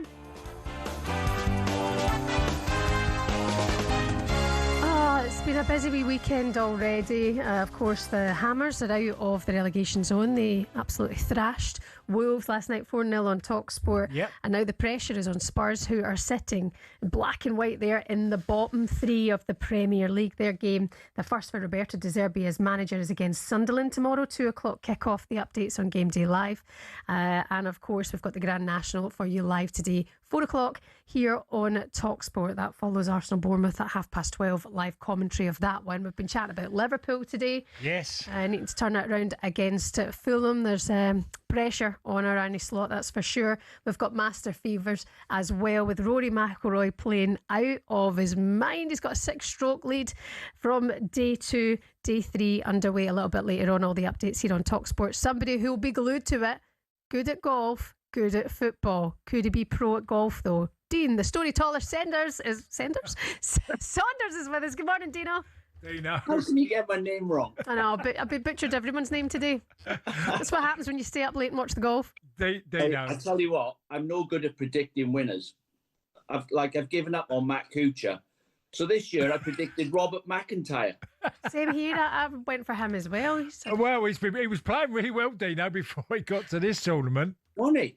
He was 8 under on the first day. 8 over. Yesterday he shot 1 under, and he got a bit of respect back. But I picked him and Matt Fitzpatrick. He's doing okay, but Rory McIlroy, different level. Yeah. It's great watching sportsmen, Dino, isn't it, that perform to such a high level. And I was saying earlier, when me and Shebahn were talking about all, Jimmy Bullard, and then there's Jamie O'Hara, yourself play a lot, and many others. And we've all seen him. I mean, you'd have played with Gary Gillespie. Gary was a great golfer. Alan Hansen, apparently, likewise. But the level that they played, there's never been a pro footballer that's made it as a pro golfer, as far as I know. Or the other way around. It's a league sport. Point. Do you know what, Pat? This is how difficult it is, because somebody asked Rory yesterday after his round what the amateur that was playing with him, what he must have been thinking watching Rory. Yeah. He said, do you think you might have intimidated everyone? And Rory went, well, no. He said, hopefully he watched me and realised I'm not perfect, but I know how to get the ball around the course and score well. So he was in the trees quite a bit. He was in bunkers quite a bit. And it's the same thing in football. Yeah. You keep having to go Arsenal style of play, but most of all, you've got to know how to win in football. And in golf, you've got to know how to scramble around the course. He had 24 putts yesterday. And the amateur must have been looking at him thinking, well, that's where I've got to get to. Well, he had that experience, Dino. He had played with Tom Watson when he was a young lad. And he said he learnt by playing alongside Tom Watson, who was a senior pro at that time. Yeah. Well, it just, it makes you realise, like for us, Cass, amateur golfers, you're going to miss the green. You're going to miss the fairway quite a lot. But if you can chip and putt, that's the most important bit. And I think it's the same for the pros. Mm-hmm. I was going to, Dino, I knew that you'd want to talk way more golf than Liverpool at the moment, but we have to get there. Come on, Liverpool this week, a big week for Liverpool Football Club. Yeah, when you have a look at the overall picture, Cass, I mean, I tipped Arsenal at the start of the season because I thought they were the most settled football club. Liverpool let 8 players go, signed 5 players, and it was going to be a big turnaround. Arne Slot's, the big question is Arne Slot the man to repair what's gone on this season? Because we didn't envisage what was going to happen this season, none of us. When they signed Isak, I thought, that's it. They'll win the league. I think everyone did. So now looking back on it, I don't think it could have gone any worse, really. The 5 signings, probably Ekatike's got a 9 out of 10, but Wirtz, Isak, Kirkes and Frimpong, not done very well. But is he the man to put it behind us next season and then try and drive the team forward? Saying that, next season, I've looked at the fixture list. They've got to play Chelsea. They've got to play Villa. They've got to play Man United. If they can win all the games, they can creep into 4th spot. And if they turn up on, I don't know when is it? Is it Wednesday, next Wednesday against PSG? I think they can turn that result round as well. Yeah. Do you know how you're taking it all in this weekend? How you watching the golf? How you watching the football? I can't wait for the 12:30 kickoff, the football. Arsenal's the first game, I think. And then Grand National. Grand National, somehow I got to fit that in between the football. Mm-hmm. But and then it's on to the Masters. I'm living the dream, Shebahn. Do you know what you can do, Dino? Download the talkSPORT app or stay with us and you won't miss a beat. No. Okay, mate, you do that for us. I forgot about that. Dino, do you know what the hardest thing is? Juggling with the family, isn't it? Well, you can, or you just go, I'm watching it all this weekend. You look like you're in a dark hole. You've found somewhere quiet to live for the weekend. Shebahn, you're going to like this. It's harsh but true. Should put you out. So what comes first, your family or the football? You say it, Dean. You're live on air. It's the family. Dean, We miss you. We love you. Hopefully see you soon. Enjoy the weekend. Shut up, David. Former Liverpool striker. I was absolutely guaranteed he was going to say football. I was sure he was going to. He does give us a giggle, doesn't he? Yeah, he's funny. Oh, you've got a huge weekend ahead. An absolutely mammoth weekend of sport. As Dino mentioned, Arsenal, Bournemouth, 12:30 today. It's live here on talkSPORT. All the updates from Brentford, Everton, Burnley, Brighton. You've got Liverpool, Fulham at 5:30 tonight. Don't forget, sandwiched in there, you've got the Grand National, 4 o'clock for that here on talkSPORT. Fight night, Tyson Fury back in the ring. Live watch along the talkSPORT YouTube channel as well. And all the updates from Augusta. See you bright and early tomorrow morning. Yeah. Enjoy yourself. Have a great Saturday. Max Rushton and Charlie Baker in the warm-up on the way next. Enjoy. Know that it doesn't hurt me. Do you wanna hear about the deal they're making?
Robertson at Liverpool, Ella in the show, but here's a reminder what Robertson achieved in his career.